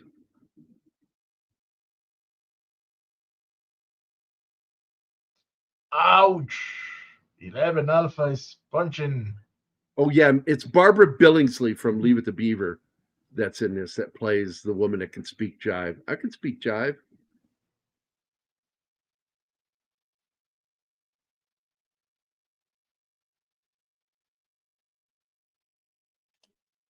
I'm gonna have to go to the fucking photos because I can't find You it. don't want to get me started on Viennese dialect because there's two very different ones. Are you talking to 11 Alpha or 11 Alpha? Yeah, I yeah, guess. that. There's two dialects in Vienna, and one is very vulgar, and for people who don't have a very high education, basically. And then there's the other one that goes all the way back. Are you saying that that's Emperor. people from the hood in Austria? Basically, yeah. They don't talk very nicely, but the classical Viennese dialect comes all the way back from times of the emperor. Oh my God. It's nice. It sounds nice. It's superior. No, I'm not saying that. It's nice that it's grammatically correct and that it is superior. Yeah, fuck you. Oh my God. Oh, there's another actor who would become bigger later, is Jonathan Banks, best known for Better Call Saul and Breaking Bad. He's the guy who checks the radar range when he says, yes, how are things looking with the radar range? And he opens the microwave and look at the turkey. He goes, it's still got a while to go.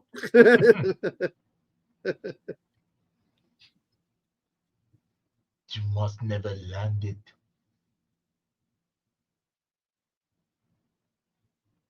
And oh my God, when he's upside down, they filmed him upside down.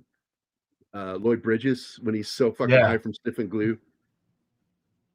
Looks like I picked the wrong day to quit smoking. Looks like I picked the wrong day to quit drinking booze. Looks like I quit the wrong day to sniff glue. The three gags. Comedy comes in threes.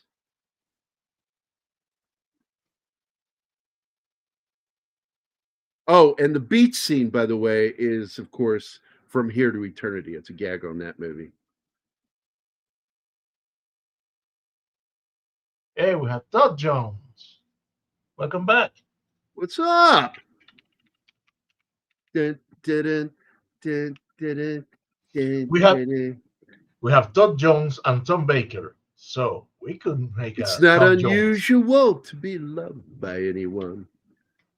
Todd Jones sings Tom Jones.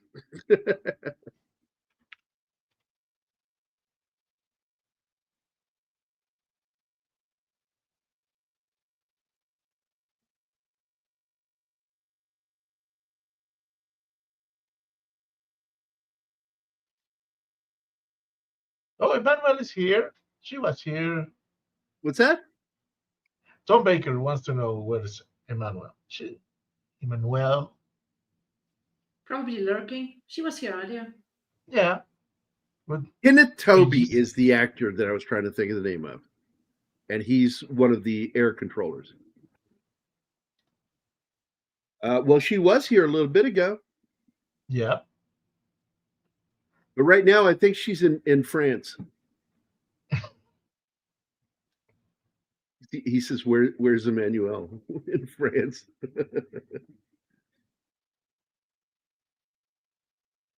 Rainer Werner Fassbinder was born in Bavaria. I didn't know his name was Rainer Werner. Yeah, I didn't know he it's had a problem. home of donut custard is Bavaria. They're known for their Hey, Bavarian wait. cream.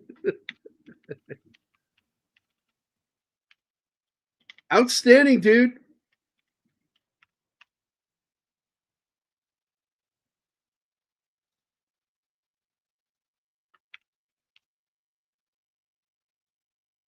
Well, Emmanuel is here.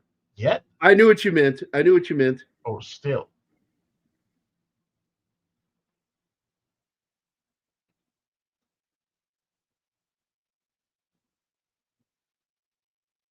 Call her and she appears. Anima, another one for you.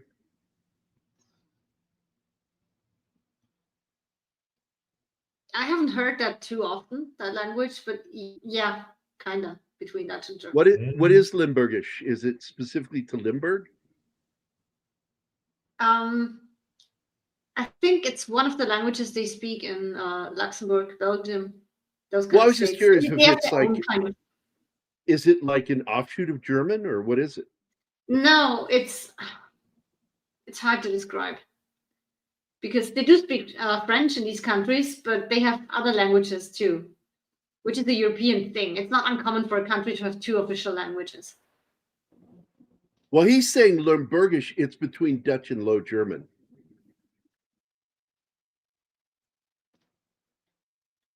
That's never a heard good it. description. I've never heard of it. I haven't heard it too often, but Okay, guys. I can hear nothing. But to solve it, I would have to exit the studio. And if I do that, well, it will Let's take know down where the movie's slideshow. at. I cannot hear you. 5902. 5902. Okay.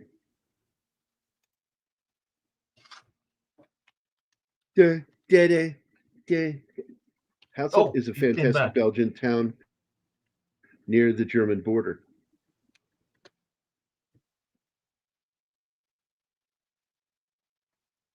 You can hear us again, or what? Yes, I can hear you again. Oh, good.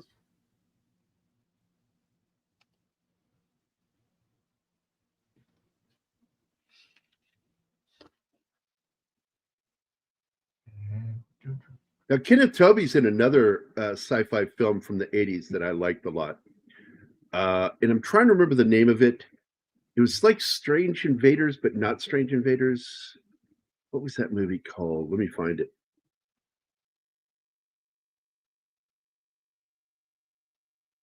It was a really good little weird sci-fi film. And it's a film where they came up with creating that. It looks like Duramater or the fat skin that you find around the intestines of cows. The Duramater is in the brain. Yeah. I know the Duramater. I just said it's like Duramater or the stuff that you find around the fatty tissue around cow intestines. It's stringy, and they came up with stringy net, flesh. Right? What? Isn't that kind of like a net? Yeah, it's kind of a net. Yeah. It's stringy, and they found a way of making it with latex in this movie. And it came out in the 80s. Let me see. There it is. It is Strange Invaders. That's the name of the movie. I said it correctly. Great cast. You've got Paul Le Mat, Nancy Allen from RoboCop, Diana Scarward. She was really good for TV and film. Michael Lerner, Wallace Shawn, Kenneth Tobey, Louise Fletcher. In fact, I think this is one of the last films before she got sick. No. It was later. She got sick later. But this is a film she did right after doing Doug Trumbull's movie about going inside the brain, the mind. It had the great effects of going into memory bubbles. Doug Trumbull is an amazing visual effects guy. The movie flopped because what's her name died while making it, Natalie Wood. And yes, that joke came out when I was in high school. What kind of wood doesn't float? Natalie Wood. Oh my goodness.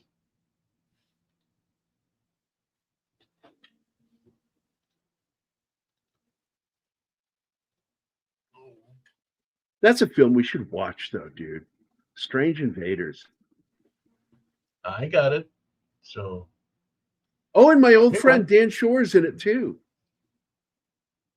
You know him as Billy the Kid from Bill and Ted's Excellent Adventure. I've been friends with him for 20 years, 22 years. Oh, he's Ram in Tron, right? Yeah, played Ram. Oh, Tom. Tom. Oh my God.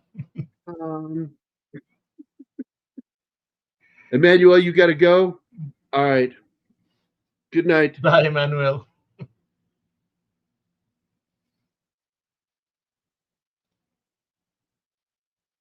Now, I like Space Invaders too.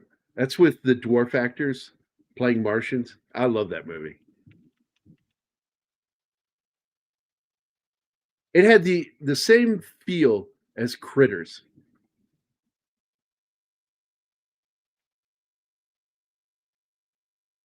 Does that mean that Regis is going too? So good night, Regis. Regis replies, "We're married. We don't go to bed together."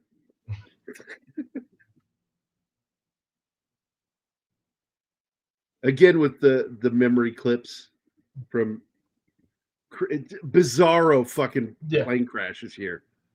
And like guys from in early bicycles. aviation, just crazy.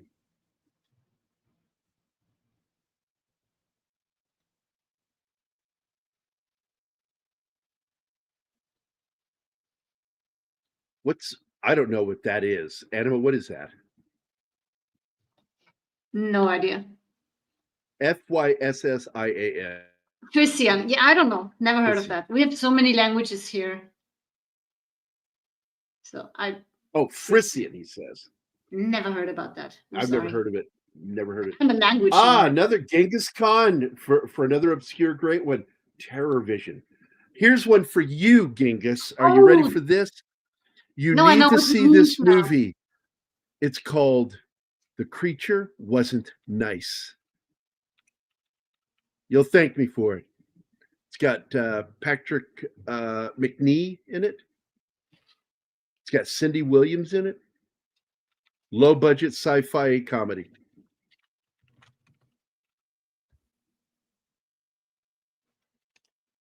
I don't know what they meant. Bill, that just sounds terrible, that idea, and I hope it's not true. Okay, so he says it's spelled that way. Christian. Friesisch, and it's what they used to speak, or maybe still speak, I don't know, along the northern coast in Germany. They also have Plattdeutsch up there, and that's fucking weird, but my aunt speaks it because she lived up there. They're all connected to German, well, I tell but people, they're so different it's hard to understand. Well, I tell people all the time, when you look at the formation of the English language, you see Old German in it all the time. Yep. I have been saying that for years, and nobody believes me. And in fact, one of my favorite channels posed the question, how far back in time could you go and still understand English? And I think they said right around the 14th to 15th century. Yes, it would supposedly it would take you like 1 or 2 days to fully understand it. I mean the 14th century English, but after 1 or 2 days, you're good to go. You're good to go. You just got to understand how they're enunciating, because how words were pronounced at the time is so different.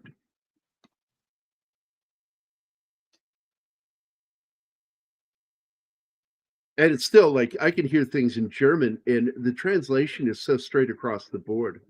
Eine Tasse Kaffee. Yeah. Yeah, a cup of coffee. 1 cup of coffee. Exactly. Yeah.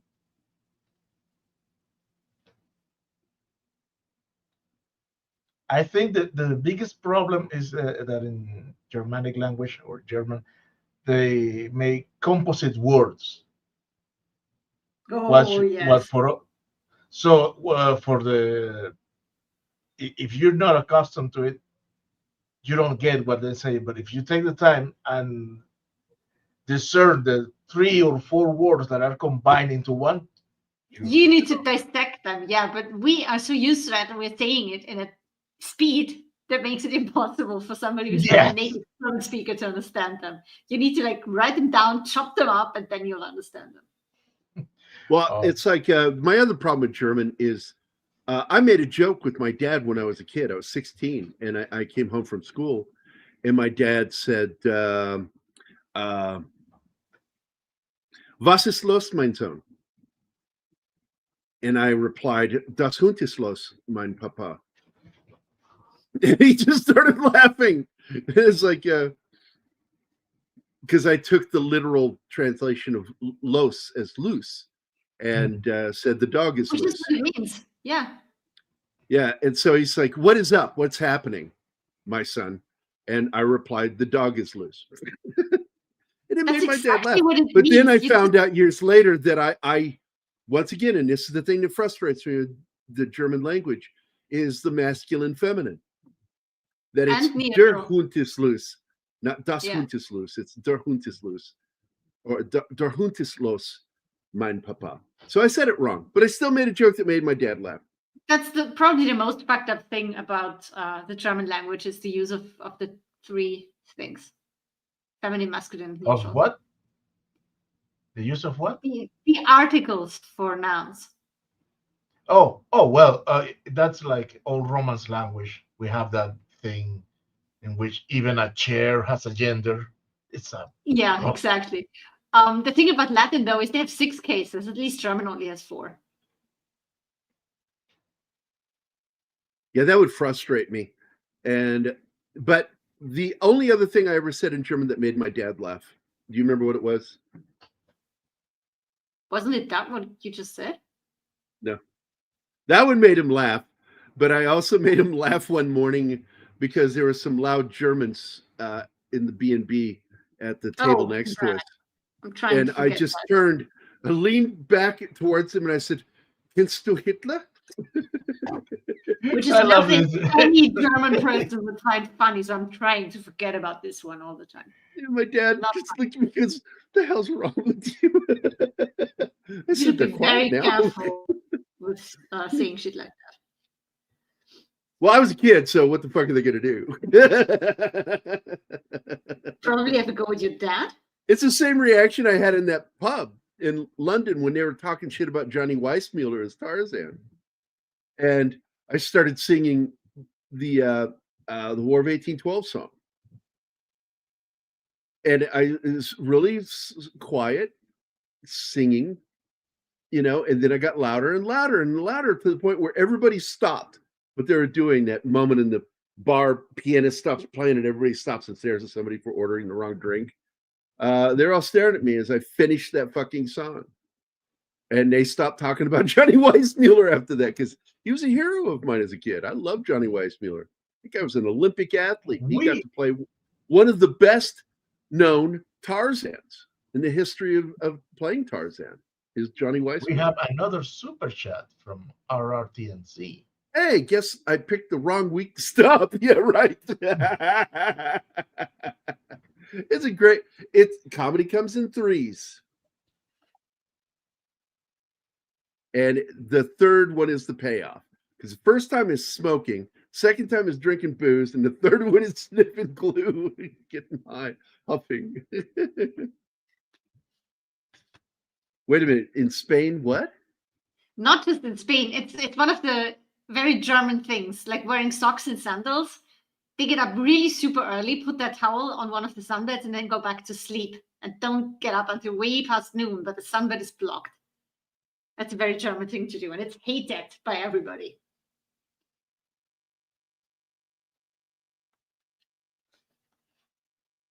That's what they'd be expecting us to do. I love that line. Because he's still in the war. If you didn't know this, Robert Stack is his former commander. And I love the moment when he says they don't have a rat's chance of surviving this, but they hear him over the mic. It's so fucking funny. Or when the striker says, "Thank God he doesn't know how much I hate his guts." And yeah, that one. The steward, let's repeat the line to the guy. He says he's grateful you don't know how much he hates your guts. By the way, another great gag with him is the fact that even after they've landed the plane and gotten off safely, he's still up there giving instructions. You can do this, Striker. Yeah. A great gag. Zaz told Bernstein they did not want an epic score like his past works, but a B-movie level score, which is perfect. I think this is a great score for this film. And it sounds like it's something right out of the late 50s, early 60s. There he goes, sniffing glue. Did you notice? This is a jet with 4 turbine engines, but every time they show the plane, it sounds like it uses propels. Yeah, it's they did that on purpose. Oh God, when he goes diving out the fucking window. They're coming right at us. There he is. That's Jonathan Banks right there. His big role would be Beverly Hills Cop. That broke him through. Playing one of the villains.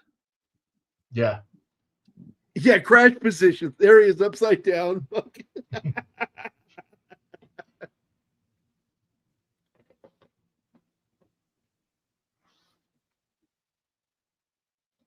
Yeah. What an asshole. And that is not a jet cockpit.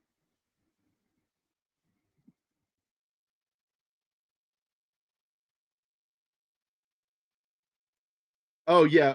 Robert Stack coming into that airport, flipping him, throwing him. Here it is. Coming right. And he goes diving out the fucking window behind him. There's Kenneth Tobey on the left there with the red hair. Wait, we have Lady Biostains. Lady V is here. Where's John? Good to see you. Oh, he's here. Oh, he was here earlier. I think I saw him earlier in the chat. Yeah. Oh, I didn't catch it, man. I like saying hi to John. He's a good dude. Thank you for wishing her a happy birthday. And I pronounced it exactly the way you wrote it, birth. Yeah, when Gary's birthday comes around, you need to wish him a happy birthday because if he was birthday. Murph, his name would be Burpee. She's almost getting annoyed with it, how much I burp now. You don't even turn away from your microphone, and sometimes they're really loud in my headset. So yeah, sometimes it's annoying. I want them to be loud. Sometimes she'll catch me and she gets so gross because I'll press a little bit on it so it sounds. Some of them bubbly. sound like there's It's material with it and not just air. Yeah. It's fucking disgusting. I used to do that behind people back in high school. I'd fake burp and make it sound like vomit in the back. What was that? Other thing I did behind people is I'd walk by the water fountain and I'd dab my fingers with the push button and get my fingers wet. And then I go, and I'd flick the water on them. So they thought I spittled on them. And that from a germaphobe. Wait, 15 viewers, what?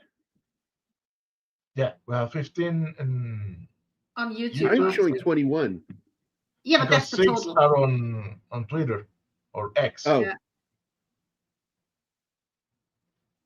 Lady V, another one of the ladies on Twitter that I follow. Good people. And I love John O'Staines, man. And John, I got to know, thank God again, for KGRA. Being with Don Ecker. We had last Monday's show. Last Monday's show was really good. Check to make sure you're still subbed when that happens. That happened to a few people. Penny was the first one to ever tell us that it happened to her. I've really wanted to start a mailing list just so I can make sure that everybody is made aware. That's a good idea, actually. Of the shows. Yeah, I would need, you guys to collect it for me, and then I can put it into an actual, like, what is it? Monkey chimp something, whatever it's called. I don't know, but I know that to get out of a mailing list, you have to actively opt out. Well, then it's offered in the mail. It's in the email at the base. Click here if you want to opt out. Usually it and is. Now, well, even better than that, Yahoo, if you have Yahoo does it for you. You just tell Yahoo you want to opt out. Certain companies make sure that their newsletters can only be unsubscribed if you go to a support team, and then they need to work on it, and it takes fucking weeks. So they can Okay, keep that's another great gag. Email. Sorry, that's another great gag I got to go back to. Yeah. When he comes back in, Leslie Nielsen pokes his head up into the cockpit after they've already landed. He says, I have all the faith in the world in you to do this. Good luck. The crash position. Yeah, all the crash positions. There it is. I just want to tell you both, good luck. We're all counting on you. They've already landed. It's so fucking stupid and funny. I never got that far, so. It's funny because it's like they've already landed. And here, in the history of this airport, he's still talking and they're fucking leaving. He's still going on and on at the tower. And you can hear him over the headset still talking. And now it's a jetliner again. I love this fucking movie so much. Look who and it's one of those things that, here. Hey, flying Trans-America. There you go. A trans joke made way before people were talking about it. He's still talking into the microphone. And then Otto comes up in the seat, and then another female Otto pops up, and then the plane starts taking off, skidding, and it goes up into the air. It's fucking crazy. Yeah, flight number arriving at gate 23, 24, 25, 26. We have Mike in chat in case you want to say hi. Yeah, I just was getting ready to say hi to him because you said happy birthday to you. So happy birthday, Venkman's girl. Oh, Venkman's girl is here. What's up, girl? Hi, Beckman's girl. Thanks. Hey, Bakeman's girl, I got a question for you. Where do those stairs go? They go down. No, they go up. Thank you, Sander. I loved the TV show, and I was upset that I was never aware the show even came out. I saw it later, and it was on one of those channels that might have been like VH1 or MTV or one of them. There we go. There we go. Winks. He's got that eye that can wink. And it just starts skidding along again and takes off like fucking crazy. Without wheels. There she is. Inflatable hot chick.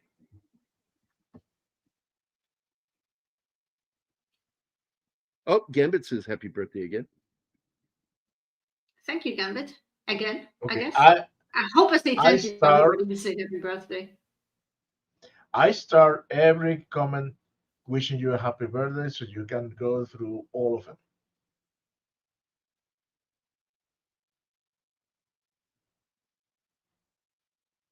Well, I tried to thank the people. He has the same pose as the photo. Yes.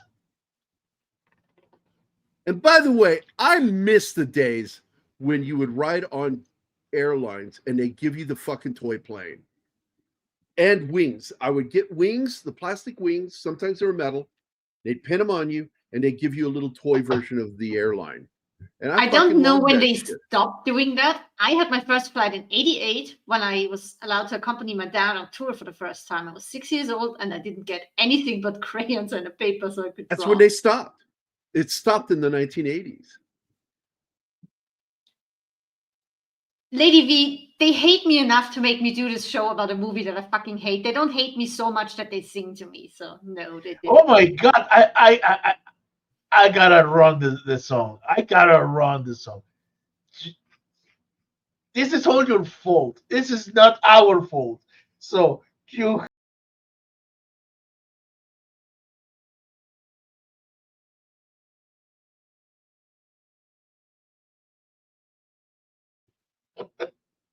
There you go. I think what it had to do is like how many kids were on the flight as to what you got. And I got the toy plane. I got the toy plane and the wings, both. Very cool. And that was anywhere from about 67. I think the first trip I ever took on a plane, I was 3, maybe 4. So 67, 68 is the first time I went on a plane. We didn't have anything like that. I flew a lot as a kid, and they never gave me shit. Yeah, that wasn't flying. That was them throwing you.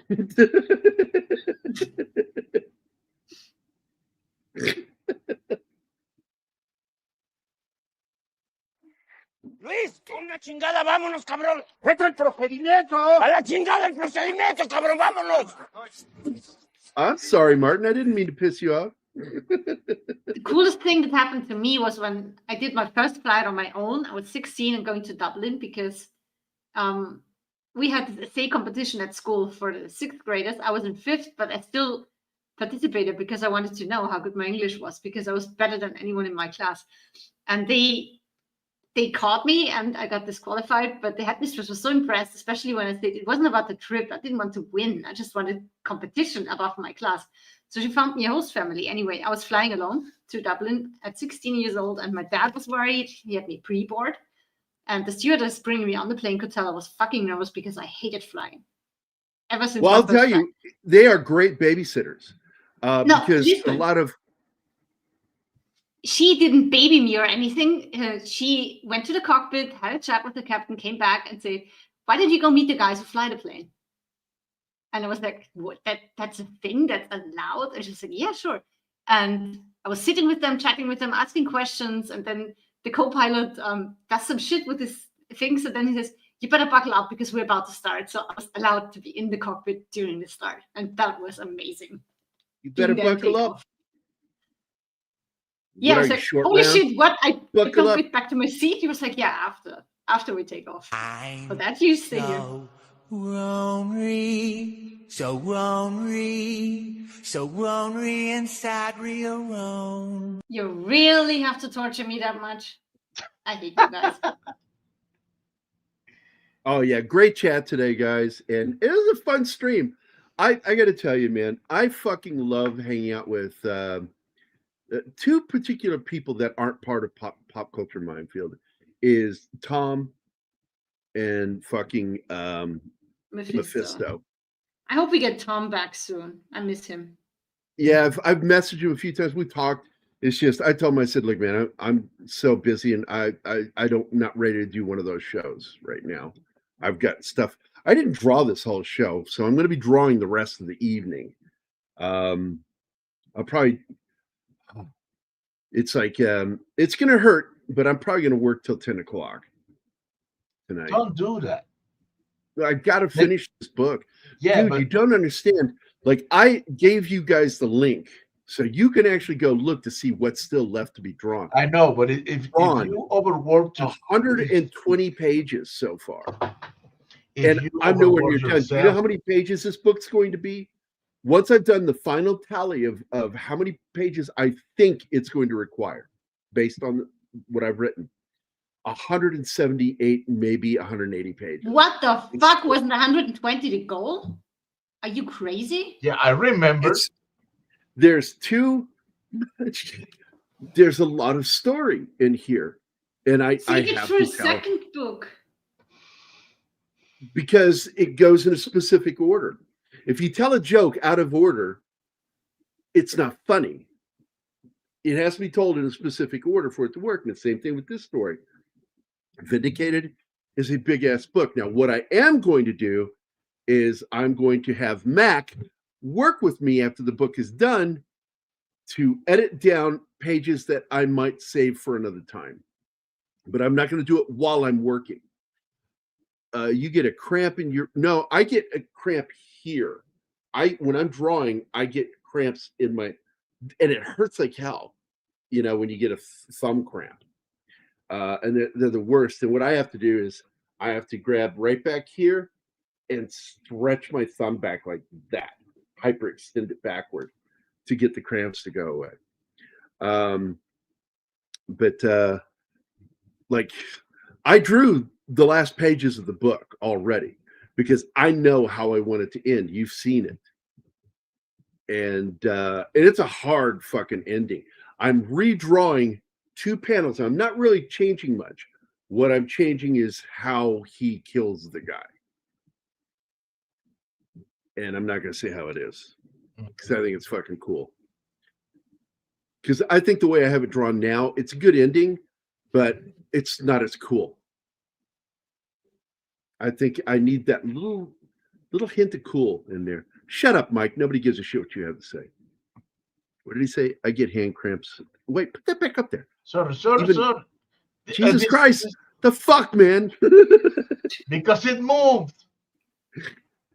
Every time I try to click on it, it moves. Martin, does it upset you when I play snap at you? Luis, una chingada, vámonos, cabrón. Vete al procedimiento. A la chingada.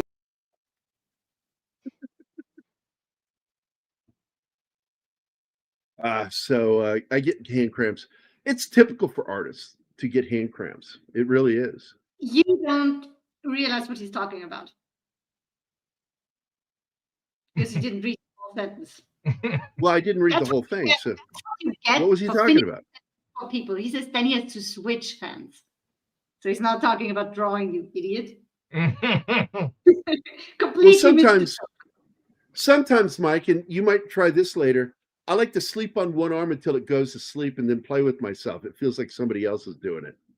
Oh my God, why? Somebody end the show, please. I could actually say that's one of the great things of neuropathy in this arm. It's not. She got those. He choked on my coffee. Okay, Lady V. So it's the one thing you're guaranteed is to get fucked up humor with me, Lady V. It's one of the reasons why I think Don keeps me around because I make him laugh. Enter my mind, Gary. Yeah, by the way, I currently like my subtitle on mine right now. Drop those so they can read them. Oh, you can't read the whole thing. Because it's too Use long. the second line instead of. I don't like that. All right.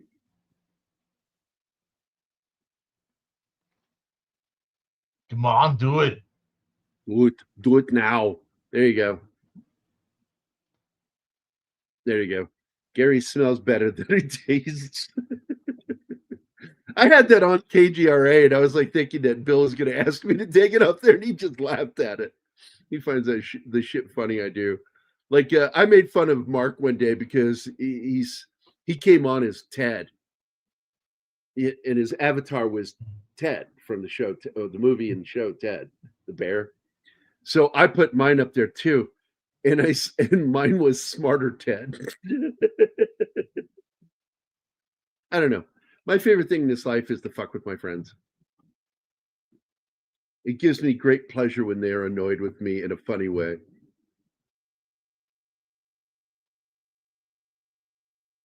Thank you, Lady V. It's one of the things that I've always taken pride in, is being funny. It was, because as my sister Luann said, it came from our dark childhood. That the way I was able to get myself and other people through it is with my humor. And I used it when I was a medic, a paramedic, all of it. I used it when I worked as a nurse. I told this one lady one time, do you know why I like working on the Alzheimer unit as a comedian? And she goes, why? I said, because I can tell the joke every single day and it's like it's brand new to them. But I'm fun. And the lady laughed. It was like, oh my God, that is so evil. It's true. And I would do that. I'd walk up, like, there's this old man, Bill. Oh, I fucking love that guy. He was an old Navy World War II veteran, served on a battle cruiser. And he was such a sweetheart, man. And I would come in and tell him the same joke every day that I worked. I would come in and I'm like, hey, how you doing today, Bill? You want to hear a good joke? And I tell him the joke. It's a World War II joke. He'd laugh every single time. Well, yeah, thanks, Tom. You guys are great too. You guys like my humor, and I like that. And I like you guys. Well, except for the Breakfast Club reference in Ted 2. I think the second film just exactly. I think it dragged a bit. I feel the first one had great pacing. And I love the premise of it. The insanity of this idea that this is normal, that there's a talking teddy bear. That sounds for some reason like Peter Griffin. Yeah, when the I wouldn't mind doing that film, but I know Anima won't like it.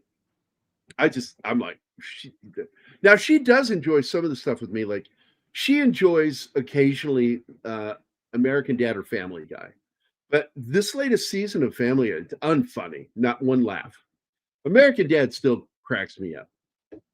Not every episode though. I like some of them, but I would never binge watch the whole thing. Yep. Yeah, it's Peter Griffin, born as a teddy bear. Yeah. By the reference thereof, that's the only thing I liked in Ted 2. Yeah. Well, I got to tell you, I like Liam Neeson.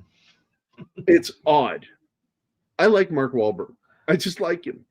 I liked him in almost everything he did except for The Happening, which was one of the dumbest movies I've ever seen. And I'm a big fan of M. Night Shyamalan. I'm like, what the fuck were you doing? And I didn't like the previous film either, the Village. I thought that was just that is a 20-minute short film. That premise only works with something short. It doesn't work with a feature-length film. Yeah, I love Paddington. I've watched every Paddington film. I've enjoyed every single one of them. I don't know why. I never read any of the books. I also never read what's that little girl? They made a movie in the 90s with Danny DeVito and his wife. Matilda? Yeah, never read the books. I don't know. It's like I never read the French comic strip that was turned into an animated, almost live action with the way they animated, but it's CG animated film. Steven Spielberg did. Tintin. Never read those books. In fact, if I saw anybody reading that, I would not want to be friends with them. It's okay to look at the artwork, but to get all caught up in the writing of that, I'm like, no thanks. Oh yeah, not spores. Peter Bergman said pheromones that alter your brain chemistry, so you don't have the instinct of. It's some sort of weird defense mechanism thing, and it's like that would really work in a short 30-minute kind of story. It doesn't work as a 2-hour movie.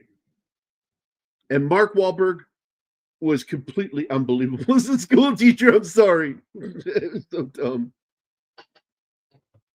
I still like the movie. And by the way, I like the Tintin movie. But no, I didn't like that one we were just talking about. So let's get out of here, guys. I want to thank everybody for being here. What a fun show today. Gambit 1987, Snortopepus Cuber, good old Snorty, Tom Baker, D. Bud Martin, John Ostains, Emmanuel, Bush McFadden, Genghis Khan, Joe's Atmosphere, Janet from Another Planet dropped in. It was nice to see her. Sandra Hammerschlag, Read by Nature, 11 Alpha is always great. Regis was here, and that was awesome. Helen Place, always good to see you guys. Bill Barkley, always good to hear from that Scottish prick. RRTNZ, by the way, that's what you're supposed to say about Scottish when you talk about it. If you didn't know that, it ends with prick. Oh yeah, that's Scottish prick. RRTNZ, which sounds like Robin Williams. RRTNZ. Todd Jones was here. Real Way Nation Gaming. Lady V. Ostains, John's wife, woman. And he's her man. The Comic Relief Crusader, good old Mike was here. And of course, Vickman's Girl. Always good to see you guys. Thanks for being here, guys. Deeply appreciate it. See, Bill knows what I'm talking about. Oh, yeah, it's that Scottish prick. Oh, he's talking about me. Yeah, wait. Gambit, we had a review of The Departed with the Chief. You may look for it. Absolutely look for it. And I think that's probably going to be 10 times better than anything we do, because I love what he does when he does his breakdowns. Jack's last great role. Yeah. So, but we are done here, guys. Thank you all. We try to entertain you as much as possible. Something dark side. Yes, we're always trying to do the dark side. And did we not have any? Do we have some more clips from the movie that we needed to play? No, I only took the one for. I thought there were two. Hold on, let me go look at that, because I could have sworn there was another one that I didn't use. And we could go out on that one because. Oh, this one's for Vinkman's Girl. Hey, where these stairs go? They go up. You can tell some of that dialogue was written for John Belushi. And it still works with Bill Murray. Did I not see something else? I could have sworn I saw something else, dude. I don't see it. Oh, well. I didn't even see the first one. Bye, dudes and dudettes. See you soon. And Anima, the hills are alive with the sound of music. You know that shit's for tourists, right? Austrians don't give a fuck about that musical. Oh my By the God. way, I'd buy that for $1. By the way, what? since Rocket Kitty just joined me because she was asleep until now, it's her birthday too. Oh yeah, right. Happy birthday. She's 14 now. So we will see you guys tomorrow. We're going to be doing Indiana Jones and not the Last Crusade, the Temple of Doom, Unfortunately, which is technically a prequel to Raiders. We'll get into it. I'll explain. It is a prequel, even though Harrison is clearly older. He hit an age there where it was clear he was older than he was in Raiders. Also, the hat's smaller, and that weirded me out too. The brim of his hat. So we'll talk about that tomorrow. Everybody have a great Friday. Don't forget, is John doing a show tonight? Yes. If you get a chance to join him, wish him congratulations for making it official and marrying his wife, which she was not his wife until they got married. So that's weird. If you married your wife, clearly you married her because she's your wife. Unless you're doing a renewal of vows. Yeah, then that's just weird because you're not really doing anything. So, but with that, we're fucking out of here. Everybody have a great Friday. Don't forget also Friday Night Frolics with Doomcock. Always awesome. Bye, guys. Bye.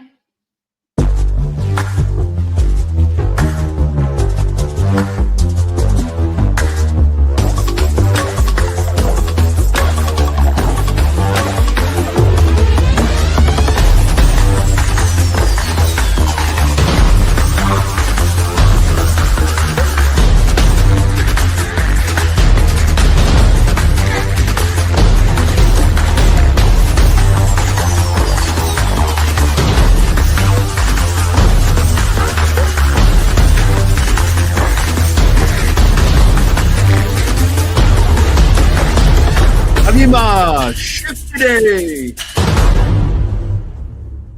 You got to remember that line. Kalima Shakti Day. It's awesome. Y'all come back now. You hear?